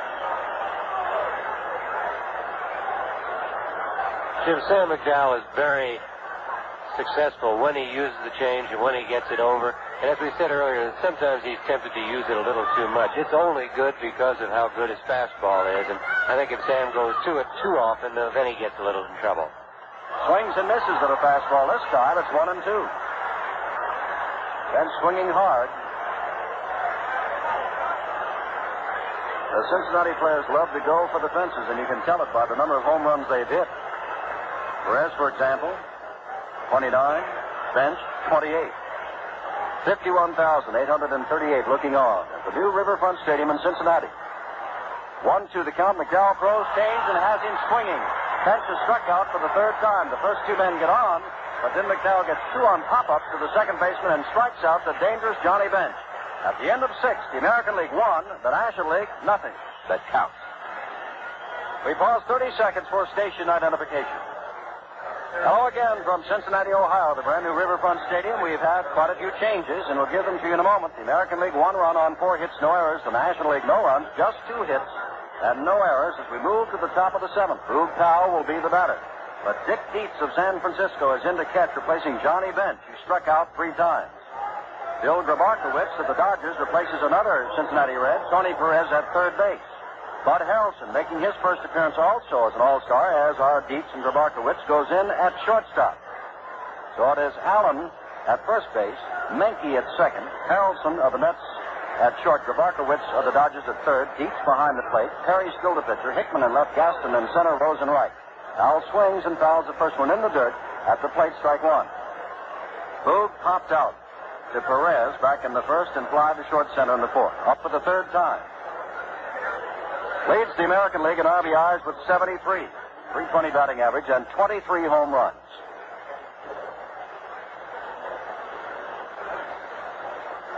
Big pitch way outside and then dropped by Dick Dietz.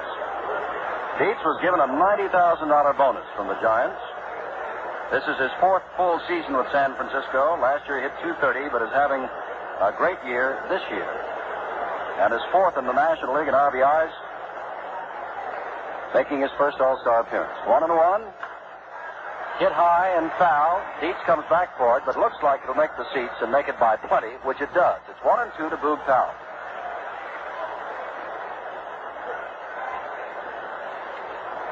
Only a right-hander is going now, and it is Jim Perry, the brother of Gaylord Perry, down in the American League bullpen, and a fellow by the name of Gibson, first name Bob of St. Louis, warms up in the National League bullpen. 1-2 on a steamy night, but an exciting night in Cincinnati. They're proud of the new stadium, and they're proud to have the All-Star Game here. And what a setting for it. Perry, taking a long time, is now set to throw with a 1-2 count to Powell. Swings, grounds it right back to Gaylord, who takes his time, lets Powell run a little bit, and then tosses over to Allen for the first out of the 7th.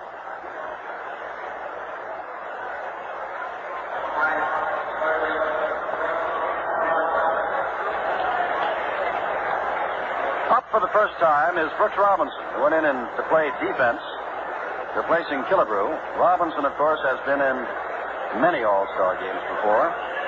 Third baseman, Golden Glove winner many times over with the Baltimore Orioles. Been in 13 All-Star games before. And lines the ball over the head of Menke into short right center field. Brooks Robinson has a base hit. Gaston throws it in on one hop, and it bounces up and hits Menke in the face. Dennis Menke on that hop off that artificial turf is hit in the face on the relay throw from Gaston. Harrelson is over, and the Turner goes out. And Gil Hodges now goes out along with Leo DeRocher.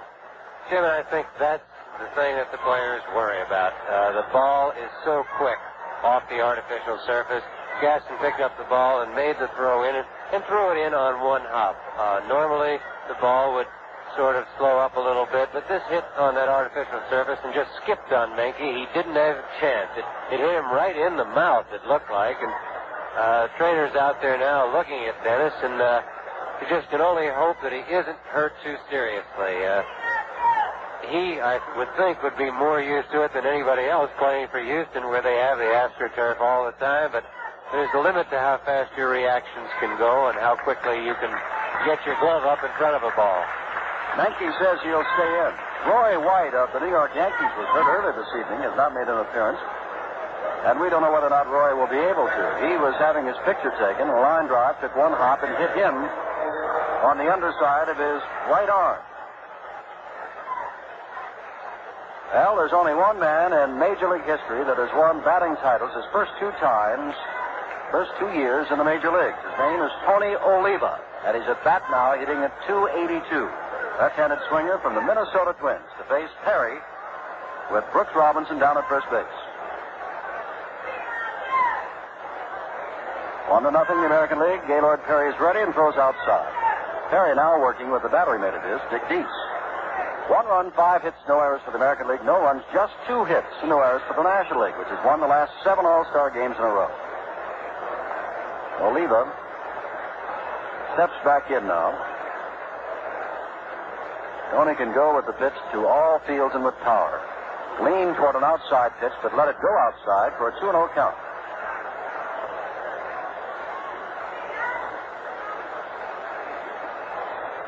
Tony came up in 1964, won the batting title as a rookie, then won it again in '65, and since then has been second twice and third once, despite some injuries.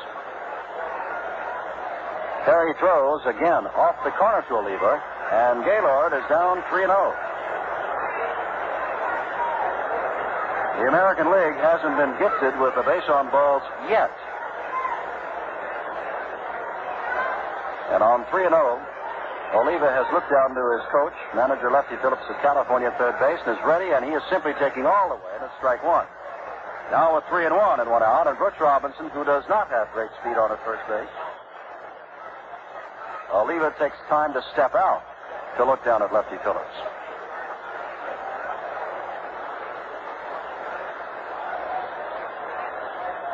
Tony is back in, and Gaylord has stared in the stretch and throws, and on 3-1, he is way outside, and there's the first walk given up by the National League, and Robinson moves down to second base. Bob Gibson continues to warm up.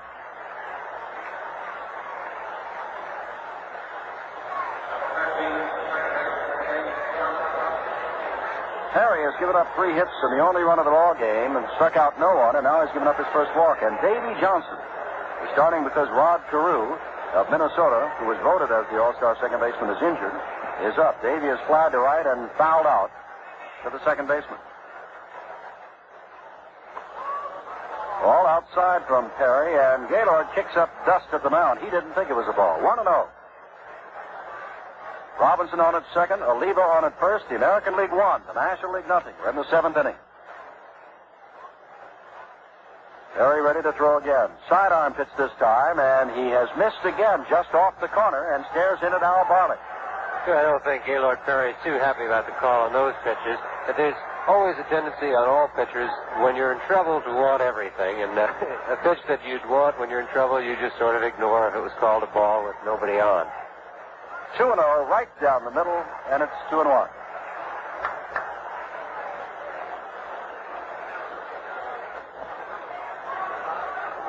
The National League fans here, and they keep waiting for the National League to explode. Thus far, there's only been 1 run scored, and the American League did that. Perry ready and throws again and has another called strike. 2-2. 2 that have just missed, and 2, this last one, Davey Johnson turned and questioned the umpire that it was a strike.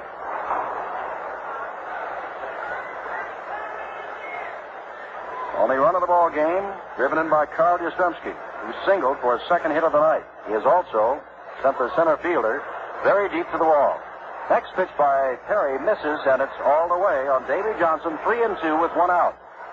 See whether they're running or hanging close. On 3-2 with just 1 out. Ralph Houck walks over and says something to Oliva at first base. Houck, the coach at first. Perry staring back. They are not running on the pitch. Unintentionally fouled by Johnson. So it's still 3-2.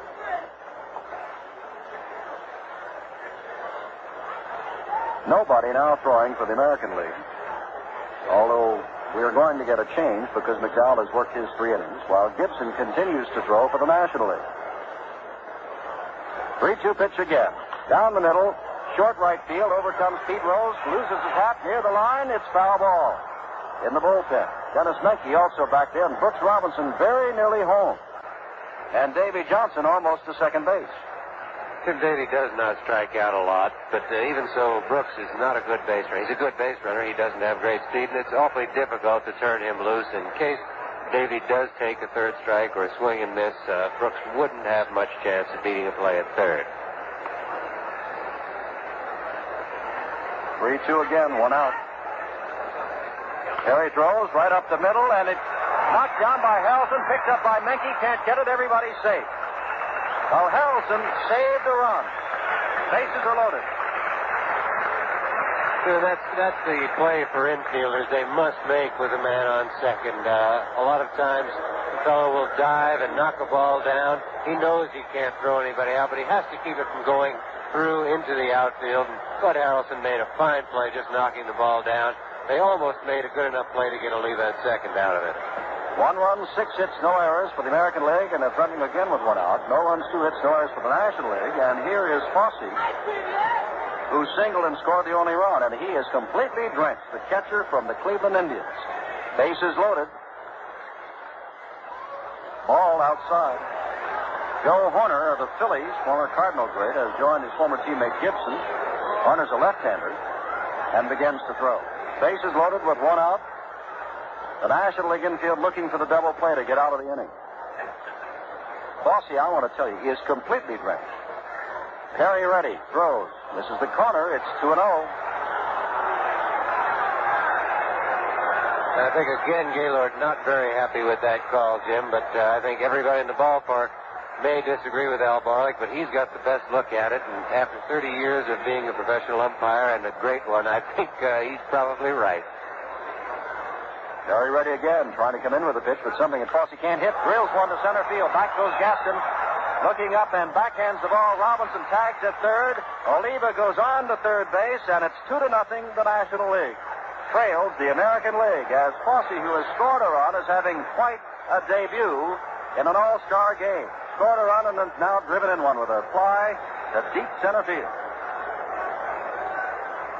Jim, it's kind of nice to see. We talked about the difference in who the players selected and who the fans selected as the All-Star team. And I think Fosse was, again, one of the discrepancies. Most of the players felt that Fosse should have started this game. He's hitting almost 100 points higher than Bill Freehan, and since he's come into the ballgame, he's had a fine night. Well, Alex Johnson, who also used to play for the Reds, now with the California Angels, steps into bat for McDowell, who's all through. Perry comes in with a curveball and misses. It's ball 1. Johnson having a great year, hitting at .328. Been around with the Phillies and the Cards and Cincinnati, and now with California.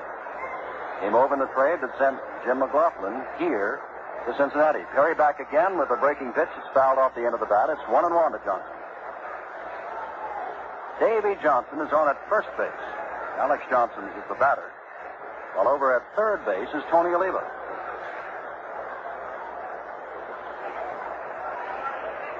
1-1 pitch, a curveball to the second baseman Harrelson, over to second base, or rather the shortstop Harrelson, over to second base Menke for the force out, and they're out of it, but the American League has scored another run. 1 run on 2 hits, no errors, and 2 left. We go to the bottom of the 7th with the American League leading the National League 2-0.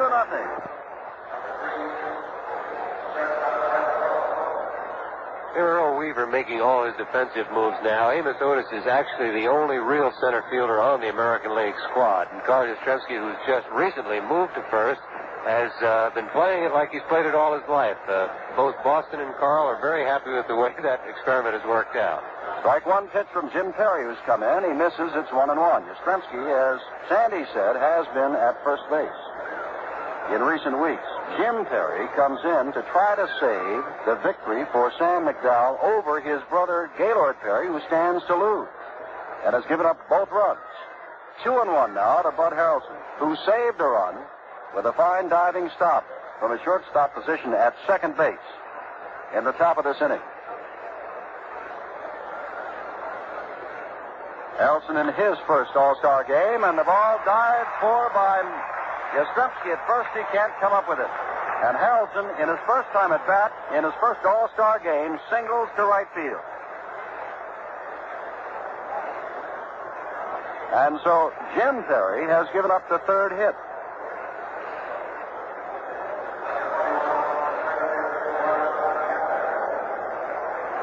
Harrelson was hitting .266.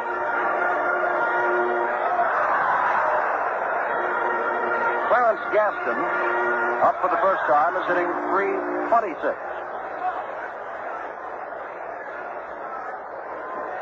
Gaston of the San Diego Padres, what a story he's got, because he was the 30th and last player to be picked by the Padres in their draft to get a team last year, and here he is in the All-Star game. Breaking pitch from Jim Perry, stays high, it's ball one. Harrelson, a fine base runner on at first base, but the score is 2-0. The American League, the National League trails in the last of the seventh. Perry, right-hander like his brother, throws again a breaking pitch, foul to the screen, it's 1-1.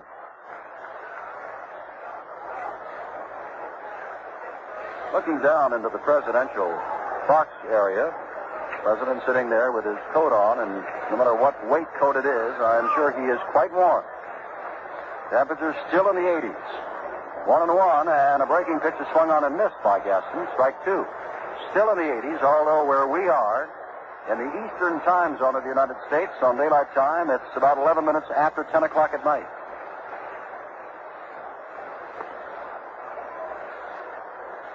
Perry ready for the 1-2 pitch. Harrelson on at first base. Harrelson blesses it to go. Fastball is inside and rather high. It's 2-2.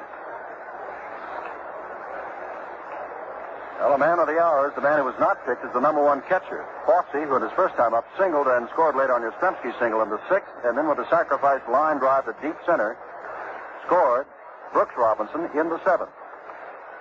2-2 to Gaston. Outside, it is 3-2. With Harrelson on at first and none out in the last of the seventh. Earl Weaver striding back and forth in the American League dugout and looking to someone, and he may get that bullpen busy again. 2 runs against this National League All-Star lineup is not much. Looks like McDowell is getting up to throw again. Either he or Fritz Peterson of New York. Looks now like it's Peterson of New York. Check at first base where Yastrzemski is. Harrelson is back in time. 3-2 to Gaston. Inside, and Gaston draws the walk, and Harrelson goes to second.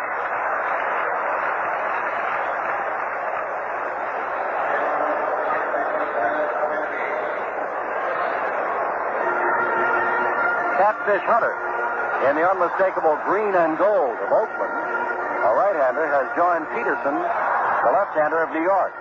Dennis Menke, who walked his last time up and also took a short hop throw from Gaston that hit him in the face, is the man up.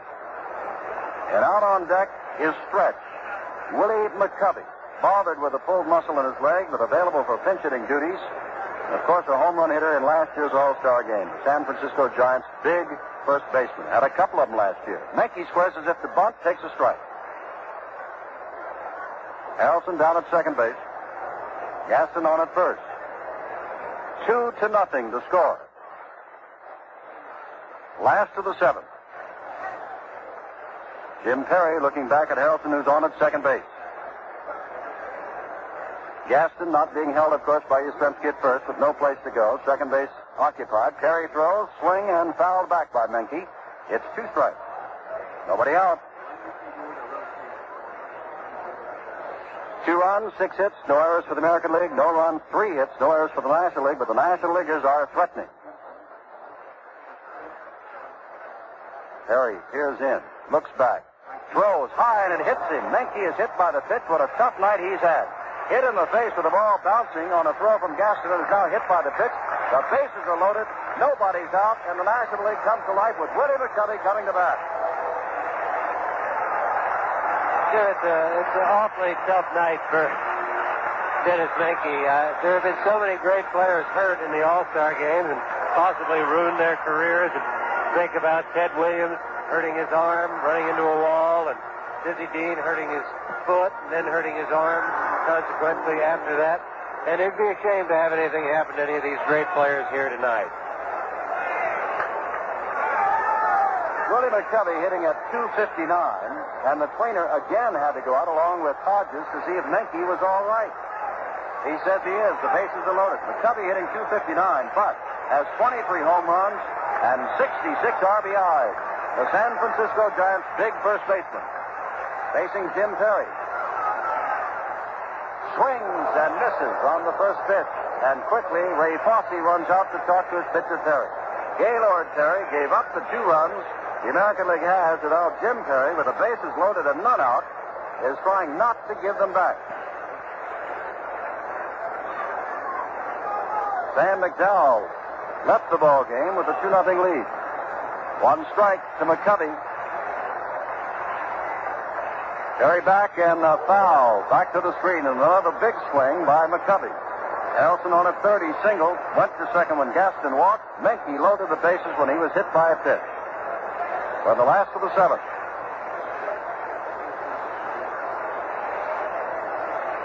The National League, for that long, long streak of wins in the All-Star Game, tries to come back. McCovey, a slow roller, charged by Aparicio, tags one man, throws on to first, double play, and a run scores. Harrelson scores. I think Menke was a little confused on that play and did not pick up the ball. If he had, he would have known that he had to stop and make Aparicio come and get him. Dennis ran into the tag. I think he was trying to get to second base to break up a double play, thinking Aparicio was going to toss the ball to the second baseman. And Dennis knew that he had to break up the double play because of McCovey's bad leg. But instead, he just ran right into the tag by Aparicio, and it was an easy double play. 2-1 the score. Gaston, the tying run, is on at third base, but 2 are out now, and Allen, who is hitless on the night, swings at the first pitch and misses, strike 1. Allen flied deep to right in the first inning, lined to the second baseman in the third, and walked on a 3-2 pitch in the 6th. Perry has given up 1 run now, comes back inside and low to Allen, and it's 1-1. Perry got in trouble, giving up a base hit to the first man he faced, Harrelson, walked Gaston, and again in trouble when his wildness forced him to hit Menke. Double play is allowed a run to score with Gaston on at third base. Allen swings and misses again. 1-2. Allen, like all of these home run hitters, are free swingers. They're not like the Beckers, who hit few home runs, but seldom strike out. Perry ready on the 1-2 pitch, and throws, and it's fouled upstairs. There are no screens or any kind of protection in front of the press box behind home plate. And the writers here had better stay pretty alert. That ball bounced in and out again. Perry ready to throw. 1-2. It's low and in the dirt. Picked up by Fosse. Oh, Fosse is going to lose a few pounds tonight. Catching as he is behind the plate. Completely wet. But I'm sure at the moment completely happy. He has done quite a job. 2-2 now. Allen trying to get the tying run in. Jim Perry ready to throw and throws low and away. And we have a full count again. With Charlie Hustle, Pete Rose kneeling on deck.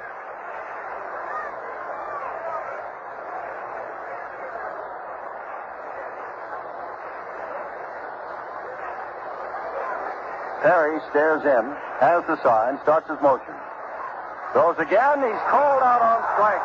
A fine pitch on the outside corner that Allen fooled, but he was not angry with Al Bollock's call. He simply walks away and drops the bat. 1 run on 1 hit, no errors, and 1 man left at the end of 7 complete. The American League has a now 2-1 lead over the National. This is Sandy Koufax with Jim Simpson and Len Dillon in Cincinnati's new Riverfront Stadium at the 41st All-Star Game. The end of 7 innings, the American League holds a slim 2-1 lead over the National League. For the American League, it's 2 runs, 6 hits, no errors. For the National League, 1 run, 3 hits, and no errors. 51,838 people in the stands, plus 1, the President of the United States. Jim, we have a few changes in the lineup.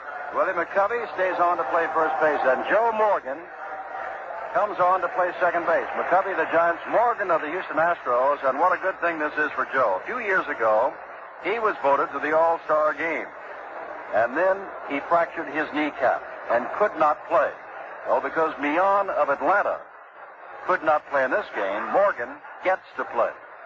He was voted in 1966 and could not play. Bob Gibson has come on to pitch. But now we have Dietz of San Francisco behind the plate, Gibson the pitcher, McCovey of San Francisco at first, Morgan of Houston at second, Harrelson of the Mets at short, Grabarkowitz of the Dodgers at third, Hickman of the Cubs in left, Gaston of San Diego in center, and Pete Rose of Cincinnati in right, and the batter, Aparicio, he's been in there all the way, up for the fourth time without a hit, swings and fouls the ball down the third baseline. Bob Gibson, 12-4, just had a 10-game winning streak snapped in his last start. 11 complete games and 19 starts this year. He's pitched 153 innings and has struck out 156 men. He's in his 5th All-Star game, and he's the 4th pitcher. At the moment, Gaylord Perry stands to be the loser in this 2-1 ball game. We are in the 8th inning. Aparicio, the leadoff batter for the American League batting order, leads it off in the 8th and swings at a pitch. It's 0-2 to Luis. Gibson got off to a very slow start this year, and a lot of people started to write him off and say that the fastball was gone, but all of a sudden it turned around. He started to throw hard, and he looks like the same pitcher he's been for a lot of years, a great one. 1-2, and the last 2 pitches, Sandy, that he's given Aparicio have been breaking pitches. 1-2, back again. Morgan gets his chance after coming in at second base and throws on to McCovey, who gets his first chance in the field and is 1 down. And I would imagine that Menke is seeking combat pay after tonight. I think Dennis looked for a while like the fighter who's maybe taking a few too many punches, and I think Gil Hodges, the manager, kept going out, asking him if he could stay on his feet, and he'd get a draw. Well, here is one great, Carl Yastrzemski, who back in 1967 faced another great, Bob Gibson, in that fine 7-game World Series between the Red Sox and Cardinals. Yastrzemski's had a great night tonight. Swings again on the first pitch and has his 3rd hit. Rounds first base, rolls in right field, fires on to second. Well, Yastrzemski, in the first inning, singled on a 1-1 pitch. He drove Woody Mays deep to the wall. On the first pitch he saw in the 4th, he caught it. He singled on the first pitch he saw in the 6th, and he singles on the first pitch he sees in the 8th. And Willie Horton is up for the first time. I have to think that Carl Yastrzemski might be a first ball hitter. I know that Willie Horton is, and I'm sure that Bob Gibson probably knows that. They've gone over each opposing player in the clubhouse before the game, and probably be a little careful with the first pitch here. Willie Horton, hitting .304, takes the first pitch low. 16 home runs, 43 RBIs.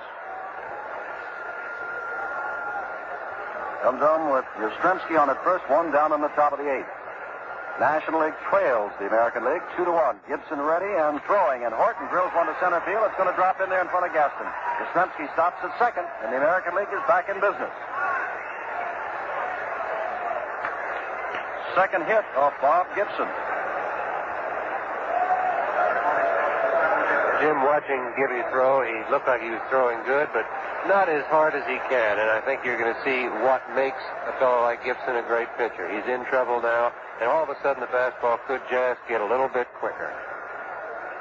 Well, up for the first time is Amos Otis of Kansas City, right-handed batter, hits the first pitch to short right field. Rose is there. Yastrzemski is making as if to tag. He's going to third base. Rose's throw comes there, and Yastrzemski's in ahead of the throw, going to third base.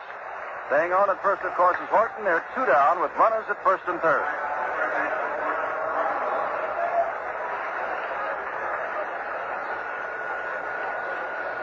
Otis, who was up last time, Sand and I saw get into a triple play a couple of weeks ago on a ground ball. Now the batter is Brooks Robinson, who singled his first time up back in the 7th and later scored on Fosse's sacrifice fly to center. Gibson throws hard this time. Robinson drives Gaston back. Gaston on his horse. It'll be over his head, bounding against the wall. Yastrzemski scores. Horton is on his way around third base. He'll score. On the way to third is Brooks Robinson, and he's in with a triple. Robinson 2 for 2. It is 4-1, the American League.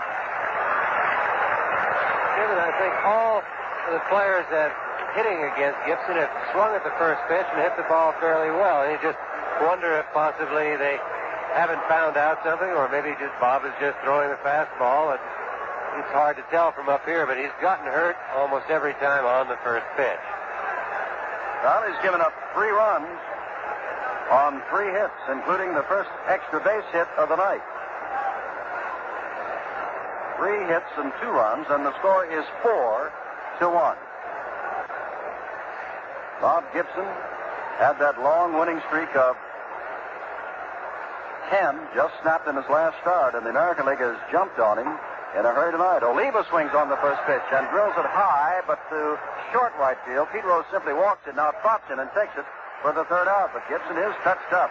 2-run score on 3 hits, no errors, and Robinson left at third base in the middle of the 8th inning. The American League 4, the National League 1. 6. The score at the end of 7 1/2. American League 4, National League 1. Rose, the switch hitter, batting left against Perry, swings on the first pitch and fouls it off. Robinson is going over near the dugout, but it's going to be in the first row of seats as Robinson falls over the rolled-up tarpaulin over there, but is all right. Gavarkowitz of the Dodgers on deck, hoping to get up, and will get up for the first time in this ballgame. Time running out on the National League. Earl Weaver, manager of Baltimore in the American League All-Stars, said he's going to break that 7-game streak, and at the moment he's got a 3-run lead with time running out in the last of the 8th. Perry's ready, throws outside and low to Rose, and it's 1-1. Pete was up once before and walked back in the 6th inning. Jim Perry of Minnesota throws outside and high this time. It's 2-1 to Rose. 4 runs on 9 hits, no errors for the American League. 1 run, 3 hits, no errors on the National League. And the run that scored on a double play. Therefore, nobody gets the RBI. 2-1 pitch. Breaking pitch at the knees of Rose. It's 2-2, and Pete simply walks away from Barley. Jim, I think again we see in this All-Star game the dominance that pitching has, especially when they know they only have to go 3 innings. With all these great hitters, we haven't had very many balls hit well. Even some of the base hits have been not hit well. Rose strikes out swinging. Perry gets his 2nd strikeout. Well, Cincinnati fans thus far have been disappointed. John Bench struck out 3 straight times. Tony Perez struck out twice and popped up. And Pete Rose has walked and struck out.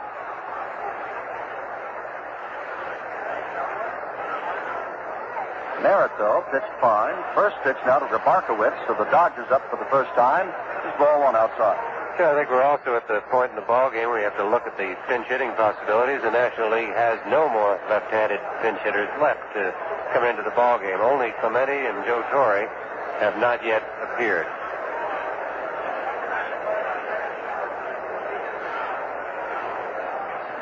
Gavarkowitz is hitting .340.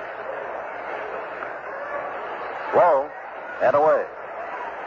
2-1 now for Billy in his first All-Star game. 4th in the league in hitting.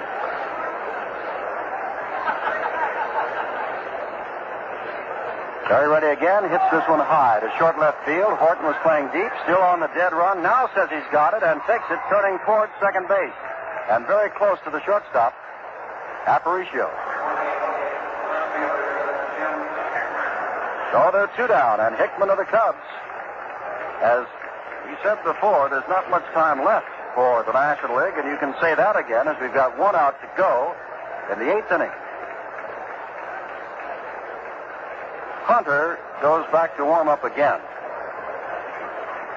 for the American League, having a great year with Oakland. First pitch is high and away to Jim Hickman of Chicago.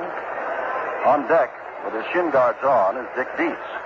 4 runs, 9 hits, no errors for the American League. 1 run, 3 hits, no errors for the National. In the last of the 8th, Perry is back and throws inside with a fastball and low, 2-0.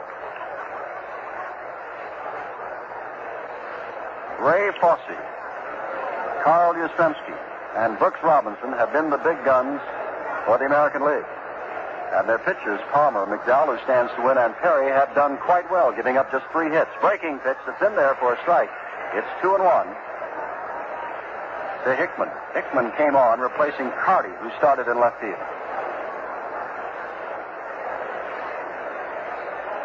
2-1 pitch from Jim Perry, and it's swinging strike. It's 2-2.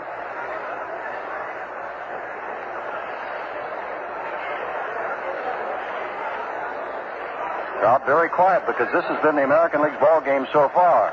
Drive is foul, up and off to the right, out of play. The balls, 2 strikes, 2 outs.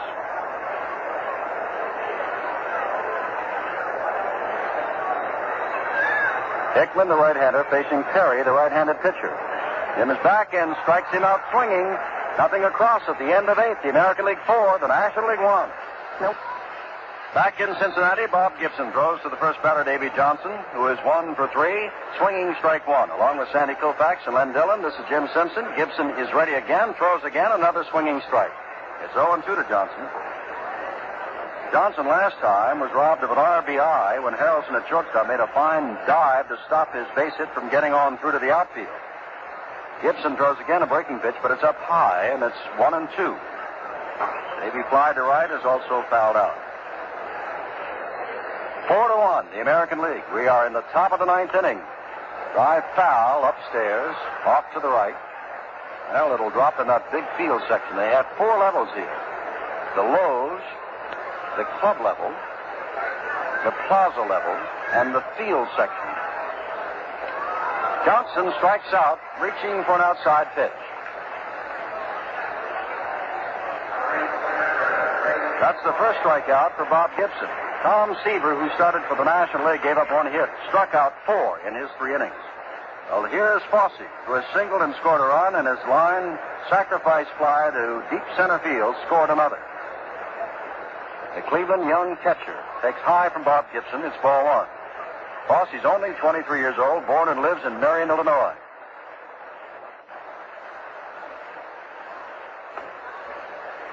Jim Fregosi, who has not been in the ball game yet, hitting .298. Shortstop for California, out and swinging a bat on deck. 2-0 the count to Fosse. Foul out of play to the right. Article not too long ago about how come Ray Fosse, who last year spent all the year, didn't catch too much for the Indians and hit 172, is doing so well. Answer, I got married. 2-1, low it in the dirt. 3-1. And Bob Gibson definitely has not been the Bob Gibson we are used to seeing. And certainly not the Bob Gibson that rolled off that 10-game winning streak. They jumped on his first pitches in the 8th inning, picked up 2 runs on 3 hits, including a triple. And now Fosse also runs to first base, drawing the walk. Gibson has walked his first man. Jim, Bob looks like he's having a little bit of trouble with his rhythm. He's throwing fairly well. It's not the overpowering stuff that he usually has, but he's not making his pitches. He's missing with the fastball. He's missing with the breaking ball. And he just doesn't look really too comfortable out on the mound tonight. Jim Fregosi, hitting .298, has an 8-game hitting streak going for him in the regular season, over which time he's been hitting .484. He swings and misses at the first pitch. Right-handed batter, drafted out of the Boston organization by the Angels when they were getting started, and has been with them ever since. 1 strike to him with Fosse at first base. Gibson throws, breaking pitch, it's fouled off to the on-deck batter, who throws it back to Gibson. Well, Fosse, who came on in relief of Freehand, as we said, has singled and scored a run, sacrifice fly, and now in his 3rd time at bat in his first All-Star game has drawn a walk. Pitch is outside, and it's 1-2 to Jim Fregosi. 4-1, the American League, top of the 9th inning of the 41st All-Star game. Foul back upstairs. The American League trying to break that dominance of the National League over the last 7 years, and the National League has also won 11 of the last 13 and lead in overall games 22-17 with 1 a tie. The 1-2 pitch from Bob Gibson, big curve, very high, and it's 2-2. Gibson, a native of Omaha, Nebraska. Fosse not taking too big a lead. Willie McCovey, the Giants, is holding him on at first base. Gibson ready, and Fregosi pokes one out into left field. Back goes Hickman. Back near the 375 mark, almost fell down, and now gets it as he goes into the wall. Taking a look at Gaston. And Fosse has to run back to first. I think that's one of the other problems in All-Star games. Not being used to the fellow that's playing next to you. The left fielder doesn't know the center fielder doesn't know the left fielder. Jim Hickman went back on that ball, looked for Gaston in center field, and almost fell down trying to get his footing again. And that's one of your problems. Well, here's Aparicio, who is playing all the way for the American League. as has Carl Yastrzemski and Davey Johnson. 1 strike as he fouls the first one off. 2 outs. Aparicio takes high. It's 1-1. Luis struck out in the first, grounded out in the third, flied out in the sixth, and grounded out again in the eighth. He's 0 for 4. Gibson back, and he swings and misses. It's 1-2. 2 out. Fosse still on at first base.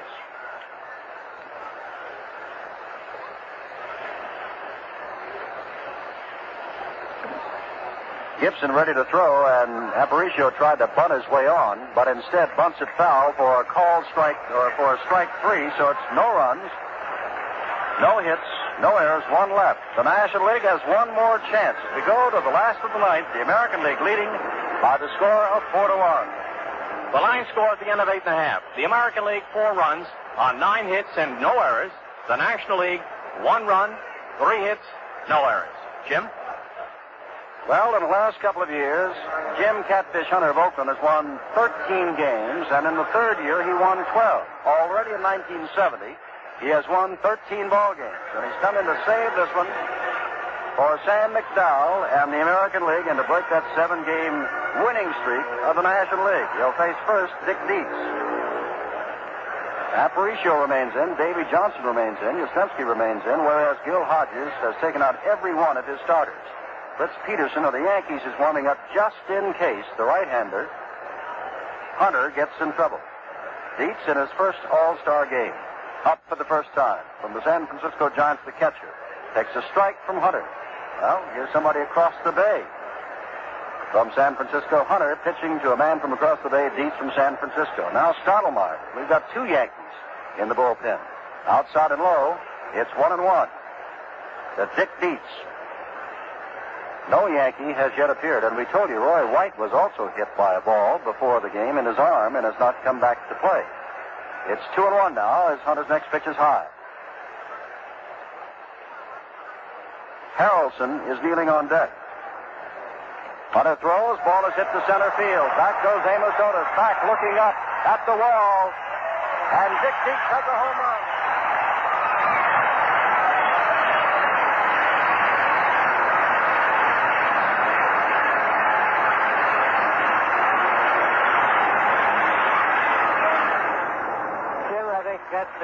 That's the first home run here tonight. It's interesting to me. I wanted to see just how the ball carried in this ballpark, and it seems like it does carry pretty well. Dietz is not a great slugger, not known for hitting the long ball. He hit that ball all the way out in center field. And Harrelson follows up, swinging on the first pitch and lines a single to left field. It's 4-2, the American League and the National League 9th inning. And here comes the National League, and here comes Earl Weaver quickly to the mound. Jim, it's amazing just how quickly a ball game changes its complexion. It looked like there was no problem, 3-run lead. All of a sudden, you look up, and on 2 pitches, the tying run is at the plate in the ball game. And it may be just a little bit of trouble here for the American League. Gaston is on deck. He drew a walk. Weaver is talking along with Fosse, his catcher. 4 runs, 9 hits, no errors for the American League. The National League is not going quietly, however. 2 runs, 5 hits, and no errors. 2 of those hits and 1 of those runs in this, the last of the 9th inning. I think getting the tying run to the plate has brought a little bit of action in the National League bullpen. Claude Osteen, the pitcher from the Los Angeles Dodgers, has gotten up to throw. Gaston of San Diego takes a strike at the knees. That ball cleared just where it says 404 in straightaway center field. Dietz has 18 home runs on the year, and in his first All-Star at bat, he gets a home run. Gaston goes around trying to check his swing. It's strike 2.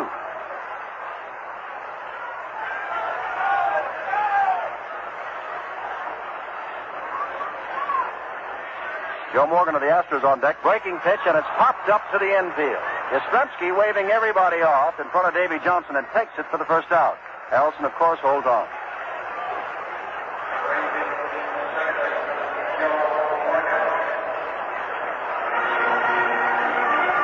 Here we talk about fellows who have had good nights here. So far, it's been in a losing cause, but Bud Harrelson of the Mets has only been up twice, has gotten 2 hits, and done a fine job in the field. So there's been a lot of players here tonight who have looked good and proved they're all-stars. Joe Morgan takes a strike from Hunter.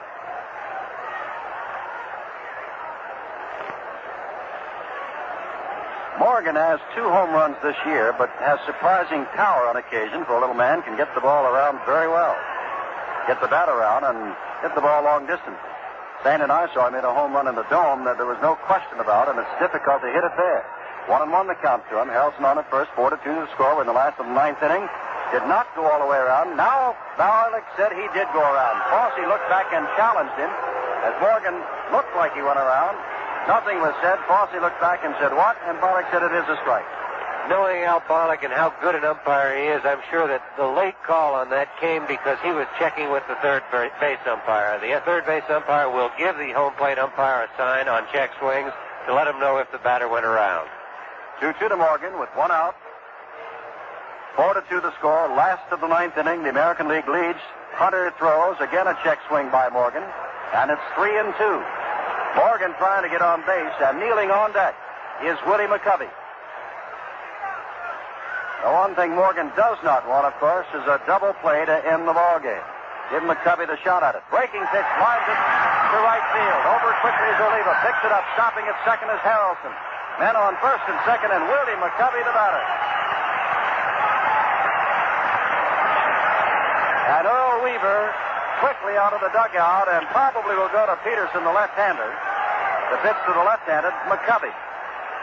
Jim, on the National League bench, you only have 2 players right now, except for the pitchers who have not been in the ball game, and they are both right-hand hitters, both good right-hand hitters. Joe Torre of the Cardinals and Roberto Clemente of the Pirates. Clemente has had a problem with his neck. Whether it is so bad that he can't hit or can't play, we don't know. But there is the possibility if Gil Hodges wanted to make the change, he's got 2 fellows sitting there who can hit the ball out of any ballpark anywhere. Well, Hunter is gone. 1/3 of an inning, responsible thus far for 1 run, 3 hits, retired just 1 man.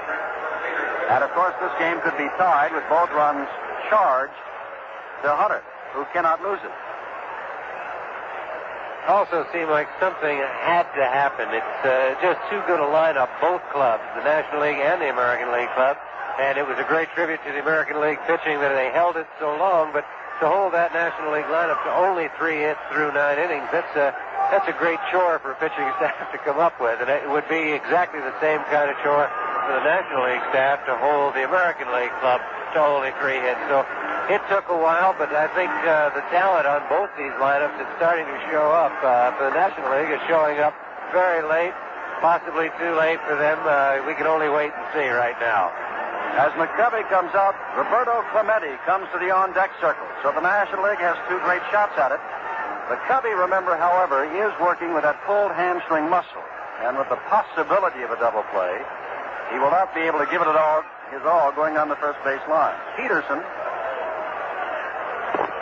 has won 10, lost 5. His earned run average 3.77 for the Yankees.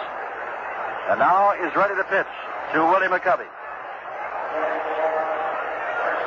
Jim, it's doubtful that you'd bunt with a hitter like McCovey, but the percentages, the rules of baseball so-called say that you play for a tie at home and play to win on the road.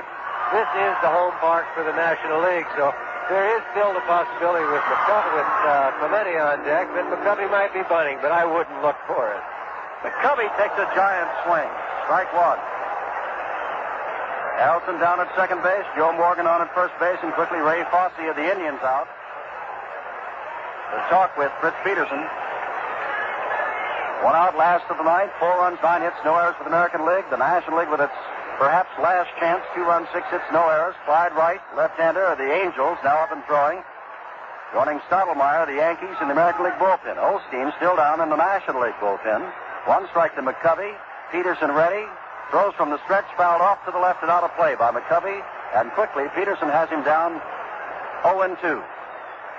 Clemente, who had a sore neck and did not come in until after the workout yesterday, kneeling on deck. Some question whether or not he would play. He thought he wouldn't, but he's here.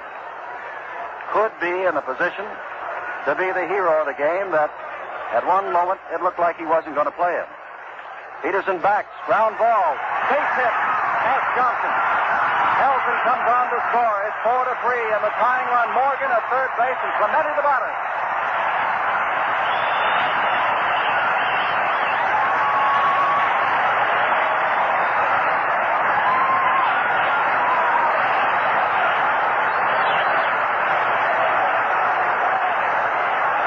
McCovey at first base hit that ball pretty well. He's not the kind of hitter who's going to be intimidated because it's a left-hand pitcher. I'm sure that he'd be the first to admit that it's a lot easier for him to hit against right-handers, but he got up there and hit the ball hard, hit it back through the middle, and right now the tying run is only 90 feet away, and the winning run's at first base, and I would think we may have a pinch runner here for McCovey. Gil Hodges out to talk to him, along with Lum Harris, first base coach, to find out if Willie can run it all. I would think that we're going to have a pinch runner. It might even be the pitcher, Claude Osteen. Osteen is coming in. Run. Osteen coming in. McCovey marches off. And Roberto Clemente, with a .355 batting average, comes to bat. One out. The winning run is Claude Osteen over at first base. The tying run is Joe Morgan over at third base. One is out, and Earl Weaver is out of the dugout. And marching toward the mound with a side trip to look at Fosse, calling him. The American League Baltimore manager really wants to win this one. And with Clemente, a right-hander, up, he might be going to the percentages, and to Stottlemyre out in the bullpen. I would think definitely that he'll go with Stottlemyre. The one thing Earl needs right here, and needs badly, is the double play. Stottlemyre's a sinker ball pitcher. He keeps the ball low. He has a lot of ground balls hit off of him, but I can tell you that Clemente runs extremely well. He gets out of the box well. He gets down the line well. He doesn't hit into a lot of double plays, but he does hit the ball hard, and everybody says he just can't outrun the ball. So if he hits it hard on the ground at one of the infielders, there's a good chance of the double play, but he's a tough man to double.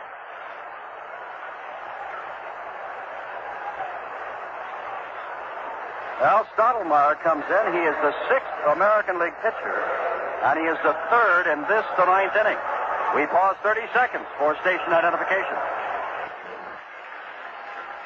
Stottlemyre in the ballgame now, as we said a little bit earlier, is a good low ball pitcher. He keeps most of his pitches down. He has a sinking fastball and a good slider and curveball, which he'll try and keep down.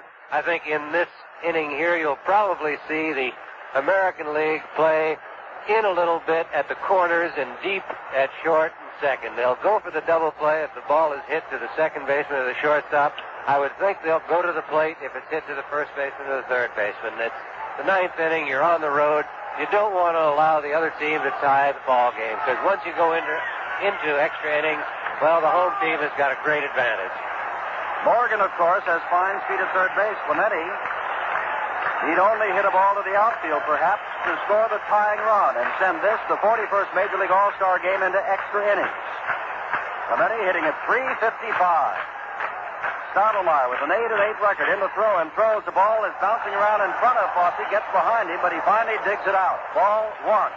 I think that was a big break right there for the American League. I think that ball got by Fosse. I think it hit Al Barlick, and that's the only thing that kept it from going all the way to the backstop. So that was a big break for the American League. We could have had a tie ball game with the winning run in scoring position just as quickly as anything.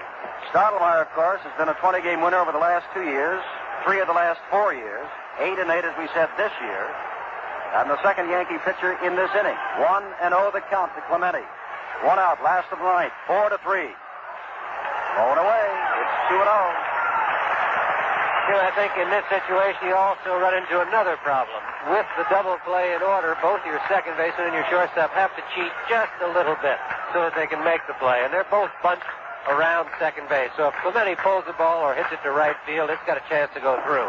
Took a big swing, fouls it back. It's 2-1.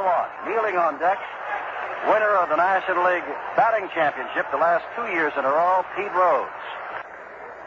4-3. We are in the 9th inning, and this ball game, which cruised along strictly in the pitcher's hip pocket for a long while, is now broken open, and it's 4-3. With most of the scoring done since the 7th inning. Back again with a high pitch. Breaking pitch did not come down. It's 3-1 to Clemente. And he looks down quickly to Leo DeRocher, who just gives him a fist and claps his hands. Clemente can hit anything, near the plate, over the plate, or not so near the plate. Notorious bad ball hitter, but a great hitter. The 3-1 pitch, he swings at it, and it looked like it was in on him, but he fouled it back. And now asks something to get his hands. It is very moist and humid to get his hands dry and perhaps stickier. The humidity is very high, the temperature is very high, and has been all day and much of the evening. So now, 3-2 and 1 out. The tying run at third base, the winning run on at first. And a 4-time National League batting champion, Roberto Clemente, at the bat, facing a 3-time 20-game winner, Mel Stottlemyre. Stottlemyre is ready. A drive out into center field. Over comes the center fielder Otis. Makes a fine catch, but here comes Morgan. We've got a tie game.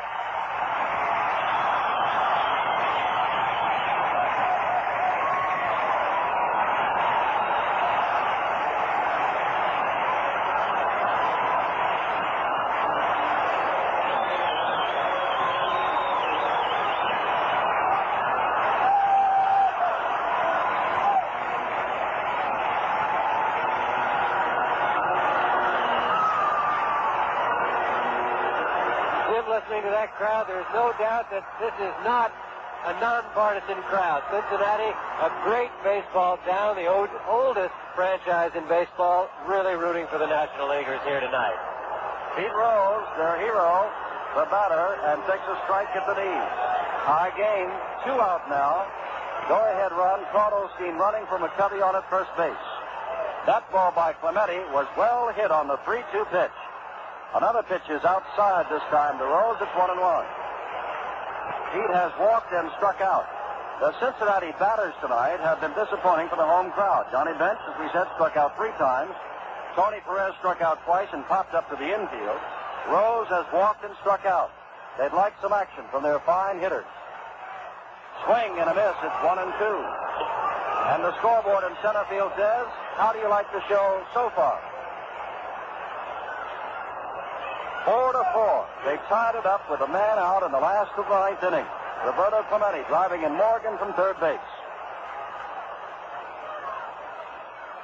Another swing, and Rose strikes out again, but the National League with 3 runs from the 9th inning ties it. On 4 hits, no errors and 1 left. At the end of 9, American League 4, National League 4. Hello again from Cincinnati's Riverfront Stadium. Jim Simpson with Sandy Koufax and Len Dillon. Claude Osteen, who came on to run for McCovey while warming up, stays in to do the pitching.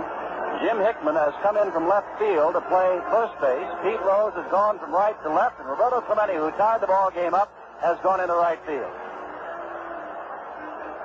Jim, right now you'd have to say that the National League does have a little bit of an edge. As soon as you go into extra innings and you're tied, it's just a great advantage to the home team. It becomes sudden death for them. If the American League can score here, well, the National League still has another chance. But anytime the National League can score, if they can hold the American League down, it's a sudden death victory.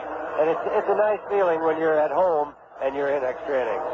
Well, Earl Weaver made all of the moves, Sandy, trying to pull the victory out for the American League the first time after 7 straight years, but he doesn't have it yet. It's 4-4. Here's Yastrzemski, who the last 3 times up has hit the first pitch, one deep to center field, the other 2 for singles. Claude Osteen to do the pitching, and this time he can't hit the first pitch. It's in the dirt and through the legs of the catcher, Dick Dietz. Yastrzemski will be followed by Willie Horton. We are in the top of the 10th inning. 4-4 the score. No score until the American League got 1 in the 6th. The National League got 3 in the last of the 9th. Yastrzemski grounds one. Hickman backs on it. Osteen comes over quickly to cover first. Almost missed the bag and had to swoop in on it, but does for the first out.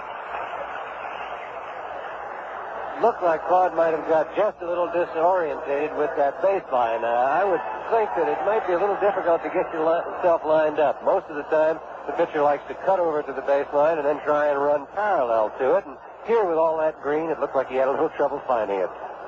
At bat now, Willie Horton, who singled the last time up and scored one of the 2 runs in the 8th inning off Bob Gibson. Well, this game now belongs to Claude Osteen and Mel Stottlemyre. An outside pitch to Horton. It's ball 1. Horton, of course, has great power. Willie made the news by the other day, well, I guess it's been a week or more now, that he gave a big cookout for the ground crew at the stadium. Here's a drive to deep right field. Clemente going back, looking up. Off the wall, plays it there. Horton goes toward second base, and that's one of the longest singles you'll see. Clemente with that rifle arm fires it in, playing it off the fence. And Horton has a long single about 385 feet away. I think in addition to his great arm, Roberto Clemente could possibly be a billiard master if he put his mind to it. I've never seen him play a ball off the wall and be in bad position. He catches balls off irregular walls. He's always in the right place, and he has made some of the longest singles look pretty futile when base runners try and go for two. Amos Otis, who swung at the first pitch he saw in his first appearance in the eighth and flied to right, is the batter. Horton at first base. Otis takes inside from Claude Osteen. That was a ball, remember, hit to right field, and Horton is a right-handed batter, showing you he has power in all directions. 1-0 now to Amos Otis of Kansas City, playing center field. Made a fine running catch an inning or so ago. Back again, ground ball, could be double play. Shortstop to second base, Morgan on to Hickman, double play. And actually comes to bat in the last of the 10th inning with a tie ball game, 4-4. Paul Stottlemyre will face Bill Zabarkowitz of the Dodgers in the last of the 10th inning. He fly to short left, last time up, his only other time up, and a good breaking pitch from Stottlemyre, strike one. On deck is Hickman. National League got 3 in the last of the 9th at bat. Stottlemyre has him swinging this time, fouling it at the plate, and 2 strikes to Zabarkowitz. The Billy, in his first All-Star game, 4th in the league in hitting.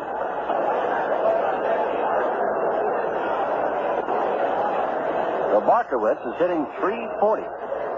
He hits this one high to short left field. Horton was playing deep, still on the dead run. Now says he's got it and takes it, turning towards second base. And very close to the shortstop, Aparicio. Here's Hickman, who's hopped out and struck out. Dangerous hitter. The Chicago Cubs outfielder, infielder, plays both the outfield as well as first base, and tonight he's been forced to playing first base here, as Dick Allen and Willie McCovey, 2 first basemen, are out of the lineup. They've been in the ball game and now out. 1-0 pitch is right down the middle. 1-1 to Jim Hickman of Chicago. 4 runs, 10 hits, no errors for the American League. 4 runs, 7 hits, no errors for the National League. Last of the 10th in Cincinnati. The National Leaguers got 3 in the last of the 9th to stave off a defeat. Swinging strike to Hickman. It's 1-2. Stottlemyre came on, gave up a single to McCovey and a hard liner. That was caught by Clemente, and Hickman strikes out.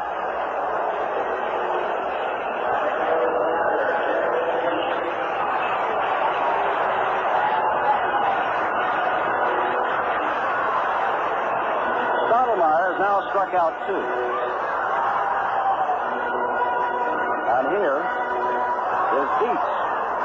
First time up in an All-Star game in the 9th inning. He started it all by hitting a ball 404 feet away for a home run in his first at-bat as an All-Star. Takes a fastball outside. It's 1-0. Jim, we've got a little note here that there have been 5 previous extra inning games, and they've all been won by the National League. Last one was that 15-inning affair. There's a line drive right to Davey Johnson at second. It's all over. That last one in 1967 won by Tony Perez. No runs, hits, or errors. At the end of 10, we've still got a tie ball game, 4-4. From Riverfront Stadium on a hot and humid but exciting night. This is the 41st Major League All-Star Game, and this is Jim Simpson with Sandy Koufax and Lem Dillon. 4 runs, 10 hits, no errors for the American League. 4 runs, 7 hits, no errors for the National League. We go now to the 11th inning.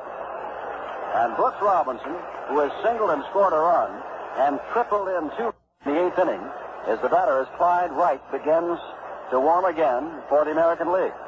1967, 2-1 on Perez's home run, 15 innings, National League. 1966, 10 innings, 2-1, National League. 1961 in the first game of 2 that year, 10 innings, 5-4, National League. 1955, 12 innings, 6-5, National League. And 1950, 14 innings, 4-3, National League. Robinson having a great night thus far and is facing the left-hander, Claude Osteen, as we go to the top of the 11th inning. Osteen is ready to throw, and Brooks takes outside. Ball 1.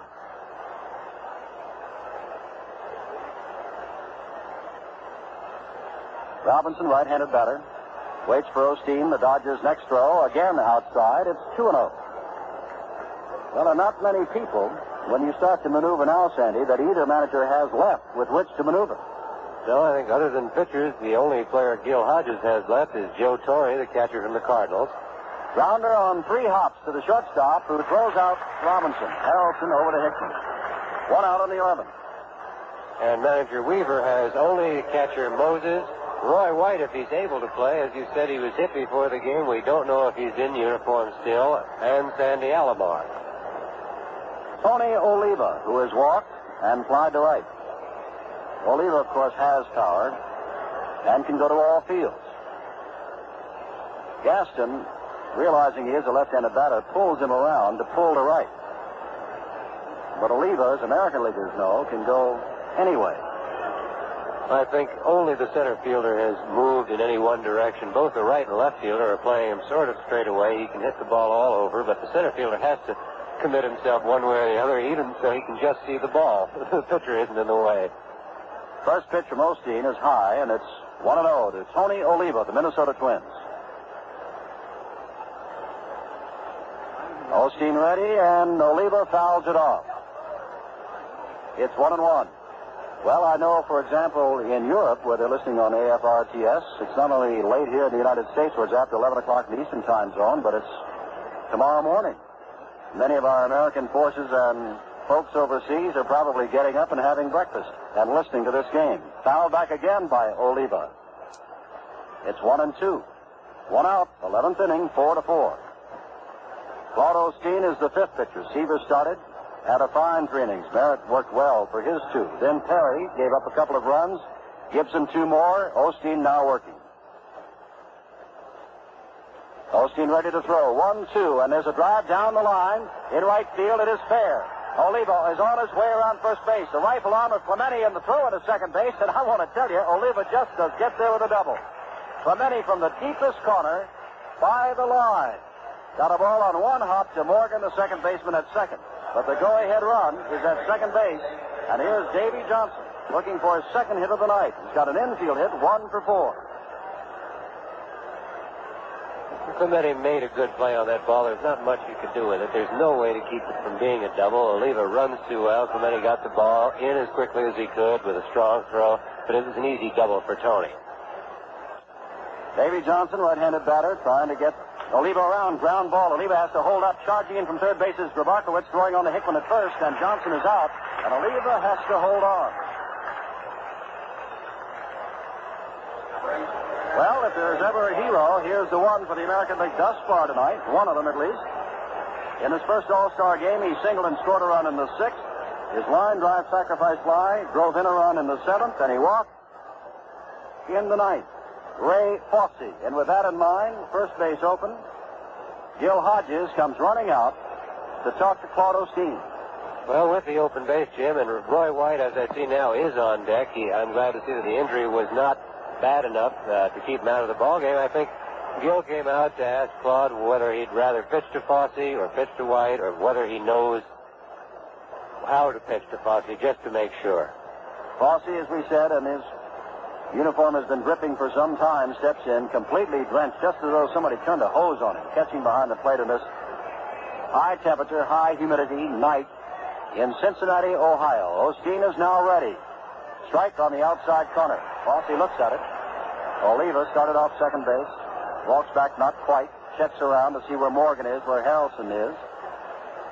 Second baseman and shortstop at the National League. Making sure no one is sneaking in behind him. Osteen working from the stretch, looking back now at Oliva. And throwing, ground ball. Harrelson at shortstop scoops it up, throws on to first base. And they got him. No runs, 1 hit. No errors, 1 left. We go to the last of the 11th, and it's a 4-4 tie.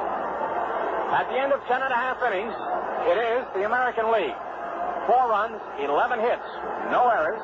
The National League, 4 runs, 7 hits, and no errors. Jim?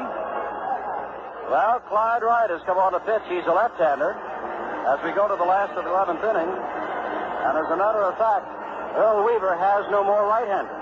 Still in the bullpen, Mike Cuellar of Baltimore, Dave McNally of Baltimore, and both are left-handers. Sandy Alomar has gone in to play second base. So whatever Earl Weaver and the American League do, they're going to do it with left-handers.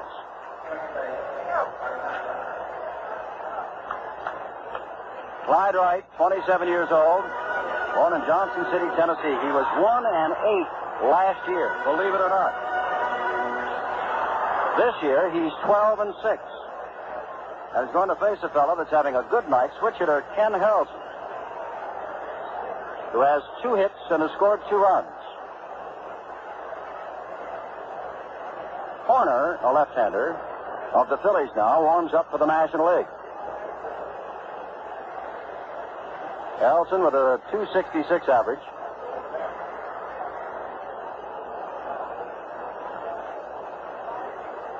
Clyde Wright, the owner of a no-hitter against Oakland on July 3rd. That's a pretty good hitting ball club, the Oakland club. 4-4 the score, last to the 11th. Harrelson now steps in as Al Barlick was yelling up to the public address system here. Wright ready. Strike. Call from Wright.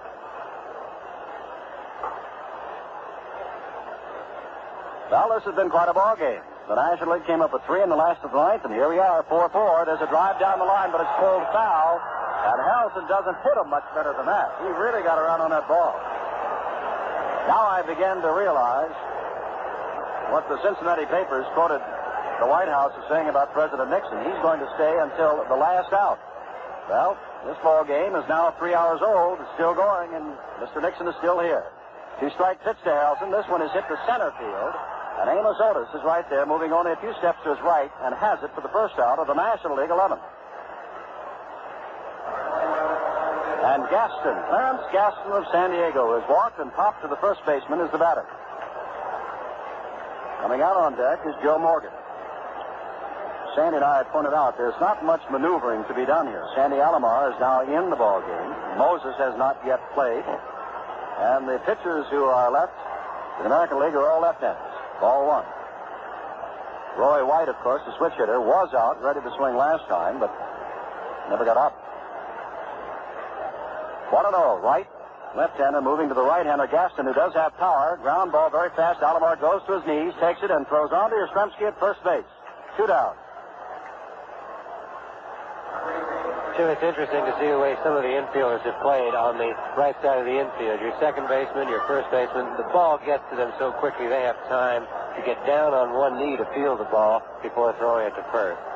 2 outs now, and Joe Morgan, the left-hander, steps in against the left-hander Clyde Wright. 4-4 the score. Last of the 11th inning of the 41st Major League All-Star Game. The pitch is low to Morgan, ball 1. 4 runs, 11 hits, no errors for the American League. 4 runs, 7 hits, no errors for the National League.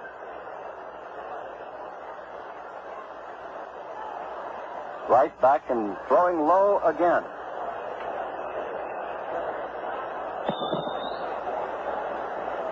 Horner, Wilhelm, and Simpson, who last pitched on Sunday, remain available to manager Gil Hodges.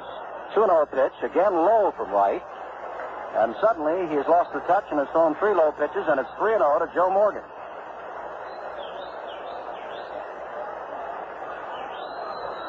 Claude Osteen kneeling on deck. 3-0 pitch, right down the middle. 3-1. Osteen wears the blue and the white of the Dodgers, is wearing a red batting helmet, and for the moment threw me off. 3-1, right, ready to go again. Swing and a miss on the 3-1 pitch. Ball popped out of the glove of Fosse, and it's now 3-2. Jim, Osteen is a good hitting pitcher. He has pinch hit for the Dodgers many times, but he's not that crazy about hitting against left-handers.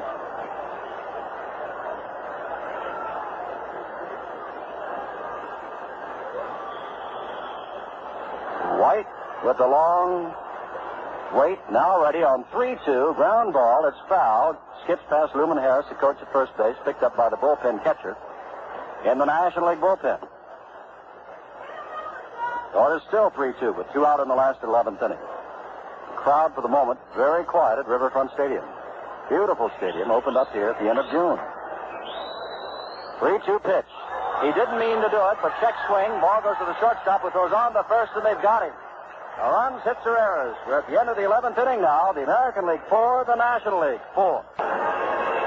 Jim Simpson with Sandy Koufax and Len Dillon. The All-Star Game, Cincinnati, Ohio, top of the 12th inning, and up for the first time is Sandy Alomar in his first All-Star Game. He's a switch hitter, 26 years old, born and still lives in Salinas, Puerto Rico. Good base runner and having a fine year. Alomar hitting at 260 and at one time had a hitting streak. Check swing, but the ball is a strike. It's 0-1 to Alomar. He had a 22-game hitting streak, broken just about 2 weeks ago at Kansas City. 4-4 the score. Osteen throws outside, and it's 1-1 now to Alomar. Well, no runs at all scored until the 6th inning. And the National League went into the last of the 9th inning trailing 4-1. Dietz led it off with a home run. Clemente sacrifice fly, tied it up later. Ball hit to right field. Clemente is there, backs a little bit now, taps his glove and takes it for the first out of the 12th. Line drive off the bat of Alomar, but to the opposite field. And here is the oldest man who is a starter for either team, Luis Aparicio, and he's been there all the way. He and Yastrzemski are the only ones left who started this game and now in the 12th inning find themselves still here. Aparicio fouls one back near a camera position down along the third baseline. 0-1. Osteen used to pitch for Cincinnati at one time. Foul at the plate now. Jumps out in front of the plate on the artificial turf, picked up by Dietz. Well, in case you just joined us, we are in the Riverfront Stadium. The score is 4-4, and if you didn't hear our description of the Riverfront Stadium before, it is almost completely artificially turfed, with just 20 by 20 sections around first, second, and third. There is no skin of the infield. What used to be the dirt part of the infield is completely artificially turfed. First time that's been done in baseball. 0-2 now to Aparicio. One out in the 12th. Outside pitch from Osteen. It's 1-2. On deck is Carl Yastrzemski, who has had quite an all-star game. In this, his 6th all-star game and his 4th start. It's been a long one. 1-2 pitch. Low and in the dirt. 2-2 to Aparicio. If you're wondering where Sandy is, Sandy Koufax, he's moved over for the moment to the television side of our NBC coverage of this, the 41st Major League All-Star Baseball game. 2-2 now to the right-handed Luis Aparicio, 36 years old. Swings and rips one toward the American League dugout, bounces off the fence, and will be secured down the left field line by Russ Getz, an umpire of the American League. Osteen wiping his brow using the back of the sleeves, wearing the long sleeves tonight. Throws now, drive to center field. Gaston started in, now just waits there and takes the line drive for the second out. 2 balls have been hit hard off Osteen, a line to the right, now a line to the center, but he's gotten both of them in out, and here's Yastrzemski. Yastrzemski singled in the first, hit the first pitch, and backed Willie Mays to the center field wall before he caught it in the 4th. Singled in the 6th, singled and scored a run in the 8th, and grounded to the first baseman in the 10th. Yastrzemski has 21 home runs this year, but it's a left-hander against a left-hander. Did he take a swing? Goes to his left knee. Big, hard swing, trying to perhaps end it and miss the 12th inning.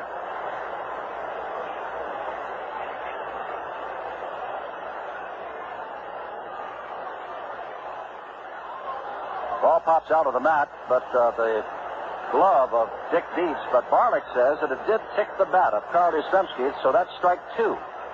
Yastrzemski did not offer it the ball, but had his bat out over the plate, holding it high, and it did hit it. Hickman, as all good infielders do in the late innings, is guarding that line down along first base. Doesn't want the extra base hit. Yastrzemski fouls it off to the left, and out of play up behind home plate. So it's still 0-2, and now again that flag in right center field begins to blow. For a long time, the winds were still here in Cincinnati. 2 strikes to Yastrzemski, 2 out in the 12th inning for the American League. Low and away, it's 1-2. Well, the National League used Seaver, then Merritt, then Perry, then Gibson, then Osteen. The American League, Palmer, Mcdowell, Perry, Hunter, Peterson, Stottlemyre, and Clyde Wright is working. Yastrzemski hits the drive to center field. In comes Gaston. Has it? No, he doesn't. It got by him. Yastrzemski digging for second. Gaston's throw is low and bounds away from Harrelson. Gaston thought he had it, was slow in retrieving it, and then slow in doing something with it. Yastrzemski never hesitated and steamed to second, catching Gaston by surprise, and his ball was thrown into the artificial turf. And the go-ahead run is at second base, and Carl Yastrzemski has his fourth base hit of the evening, and Horton, who is 2 for 2, is the batter. And Dick Dietz is pointing at first base saying, put him on.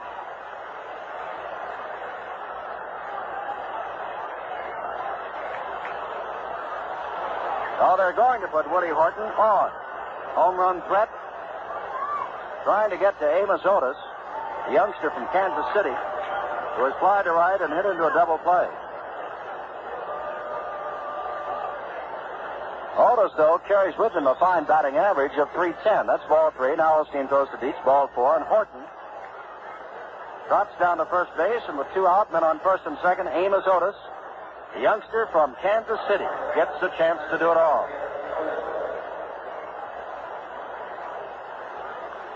Third walk given up by National League pitching. This one, of course, intentional.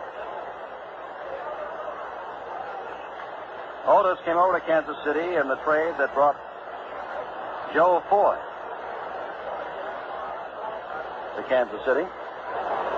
Right-handed batter. 23 years old. Drive to right field. Clemente started in, now goes back, puts his glove up, and one-hands it for the final out. Osteen in a lot of trouble, and got out of a lot of trouble. No runs, 1 hit, no errors, 2 left. In the middle of the 12th, it's 4-4. Jim Simpson with Sandy Koufax and Len Dillon back in Cincinnati, last of the 12th, and Joe Torre is the batter, and this is the last man that Gil Hodges has to use aside from pitchers. Clyde Wright, the pitcher, and throws. It's outside. Torre hitting at .307, 10 home runs, 47 RBIs. And, of course, he plays now with the St. Louis Cardinals. Has been a catcher, first baseman, and a little bit of third base. The 1-0 count from Wright misses.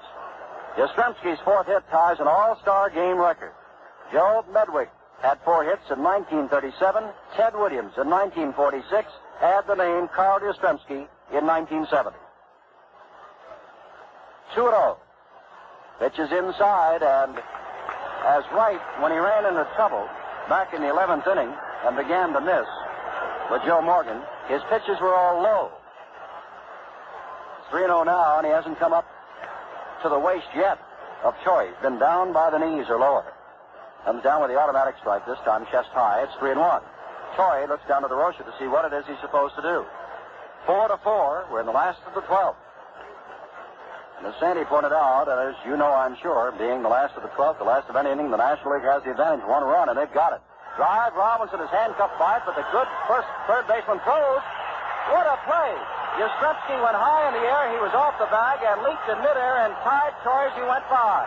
John Rice called Torre out. Joe had something to say, but goes back.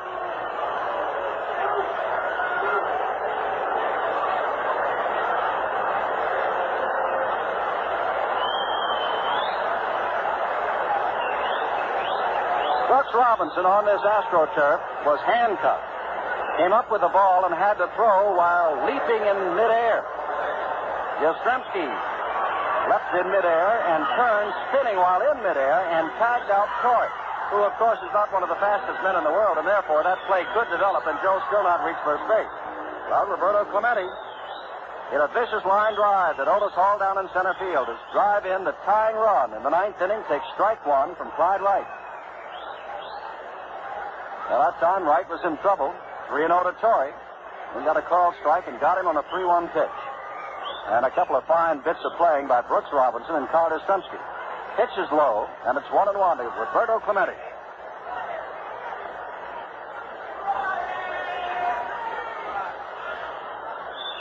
Clemente, a .355 hitter in the regular season. Hits it off the fists, and it's picked up by Sandy Alomar, who throws on to Yastrzemski, and they're 2 out in the National League 12th.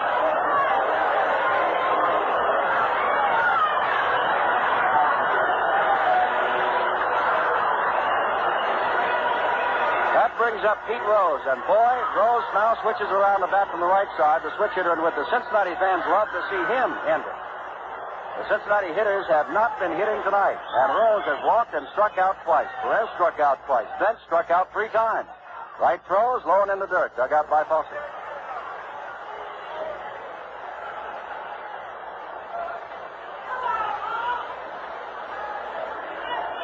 Right ready for the 1-0 pitch. 2 out, last of the 12th, 4-4 in this All-Star baseball game. Very high, and it's 1-1. Make that 2-0. Beg your pardon.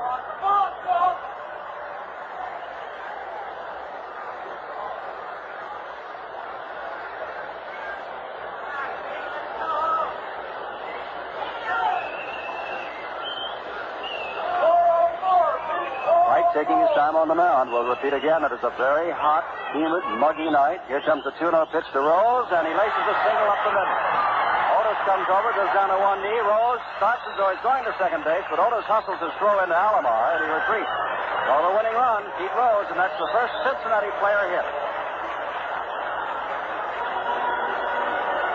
And now the batter, Billy Grabarkowitz of the Los Angeles Dodgers. 341 is average, but tonight he's flied to very short left and grounded to short. 4-4 the score, 2 out, last of the 12th. Right throw, swing by Grabarkowitz. Strike. 4 runs, 12 hits, no errors for the American League. 4 runs, 8 hits, no errors for the National League. And Al Bartek, a veteran of 30 years in the majors, is having a long night tonight behind home plate as the umpire. Another swinging strike by Grabarkowitz, and on each occasion he's been completely fooled by the Clyde Wright pitches. These men play just up and down the road from one another. Grabarkowitz up at Dodger Stadium in Los Angeles, right down at the Big A in Anaheim, California. 2 strikes now. Rose leading off at first base. Still on the infield portion, meaning the dirt. Pitches inside and low, and it's 1-2. Ball game creeping up on being 3.5 hours long.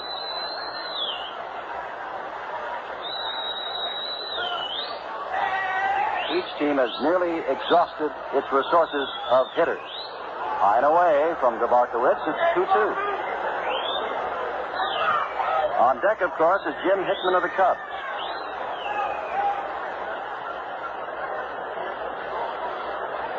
Joe Horner, Wayne Simpson, and Hoyt Wilhelm, pitchers all, are the only ones that Gil Hodges has left.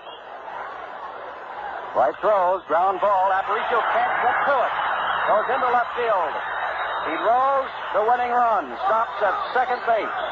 And Hickman, a hero for the Chicago Cubs late last year and all of this year, comes up to the plate. Right-handed batter facing the left-handed Clyde Wright, but as we pointed out, Earl Weaver of Baltimore in the American League has only left-handers left. Both Baltimoreans, Mike Cuellar and Dave McNally.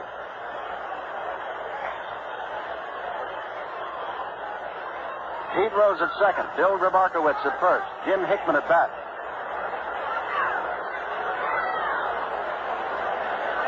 Hickman, a .335 hitter this year.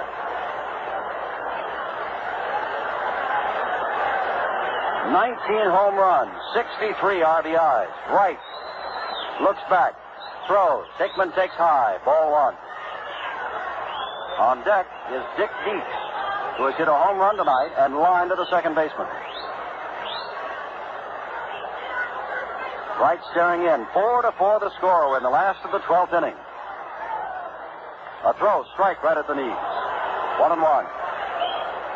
Barlick behind the plate we told you about of the National League. John Rice of the American League at first base. Frank Secoy of the National League at second. Bill Howler of the American League at third. Frank Desler of the National League in the right field line. And Russ Getz of the American League along the left field line. 1-1 to the waiting Jim Hickman. And right into the stretch. Looking back and throws up the middle. Rose is on his way around. Picked up by Otis. Rose is coming to the plate. Throws a throw. He's in. It's all over. The National League wins.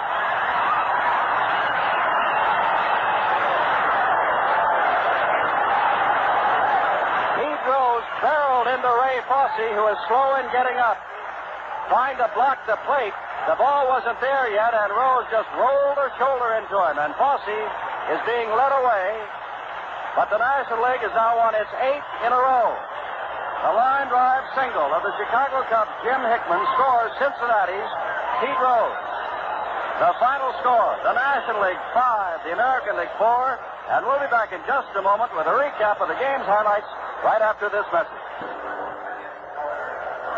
Well, they'll talk about this for a long time. That makes 23 wins for the National League, 17 for the American League and one tie. 4-1 the score going into the last of the 9th inning. The National League tied it up. Then in the 12th inning, Rose singled with 2 out, followed by Grabarkowitz's single that just narrowly went under the glove of Luis Aparicio, the 36-year-old shortstop, going to his right.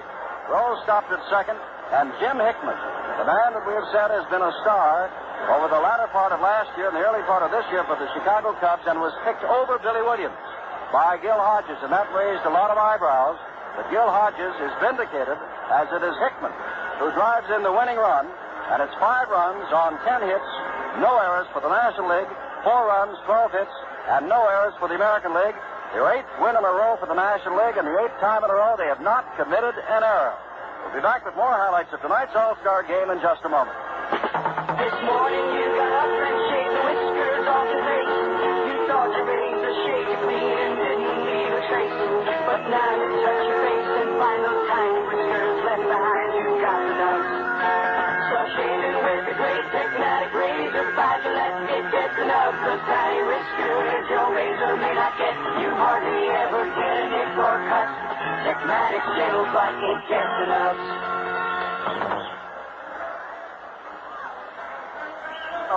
Wrap up. Here is Len Dillon. How can a sales clerk who joined the Retail Clerks Union only a few years ago retire with $100 a month or more in addition to her Social Security? Well, her union agreement provides that her employer contribute into a pension trust for each hour of employment, and all active years of work are credited to her pension fund. For more information, check your telephone book for the Retail Clerks Union, or write to the Retail Clerks International Association, Washington, D.C., 20006. Jim, for the final wrap-up. And for a final word, Sandy Koufax. Thank you, Jim. Well, it was another great ball game, and as the pattern held out, the National League just keeps winning the extra inning ball games. Good pitching on both clubs, occasional little spotty pitching. A tough situation for Clyde Wright. Every pitch he threw could have been the last pitch of the ball game. He was in sudden death all the time. But everybody did a good job, and the only thing I can hope is that Ray Fosse wasn't hurt. He's having a fine year, and I'd hate to see anybody hurt in the All-Star Game. Now, Charlie Hustle, Pete Rose was going to score that. As a matter of fact, Joe Cronin of the American League, and of course Pete plays in the National League, came over to him during the workouts here and said, Pete, you ought to stop going in head first. You're liable to get hurt. Well, he really came in head first and barreled into Fosse, but scored the winning run, and Fosse did walk off, apparently under his own power. I think he did, Jim. The problem was with his arm, and you never know. You just hope that he's all right. Charlie Hustle, as you call him, Pete Rose, what everybody calls him, it looked like he was going to slide head first, and looked up and saw the catcher had the plate blocked, and you just can't slide head first into those shin guards. So at the last minute, he just sort of hit Fosse with a body block and broke open the play and did not let Fosse even catch the ball, and then just fell down in a heap, both of them on the plate.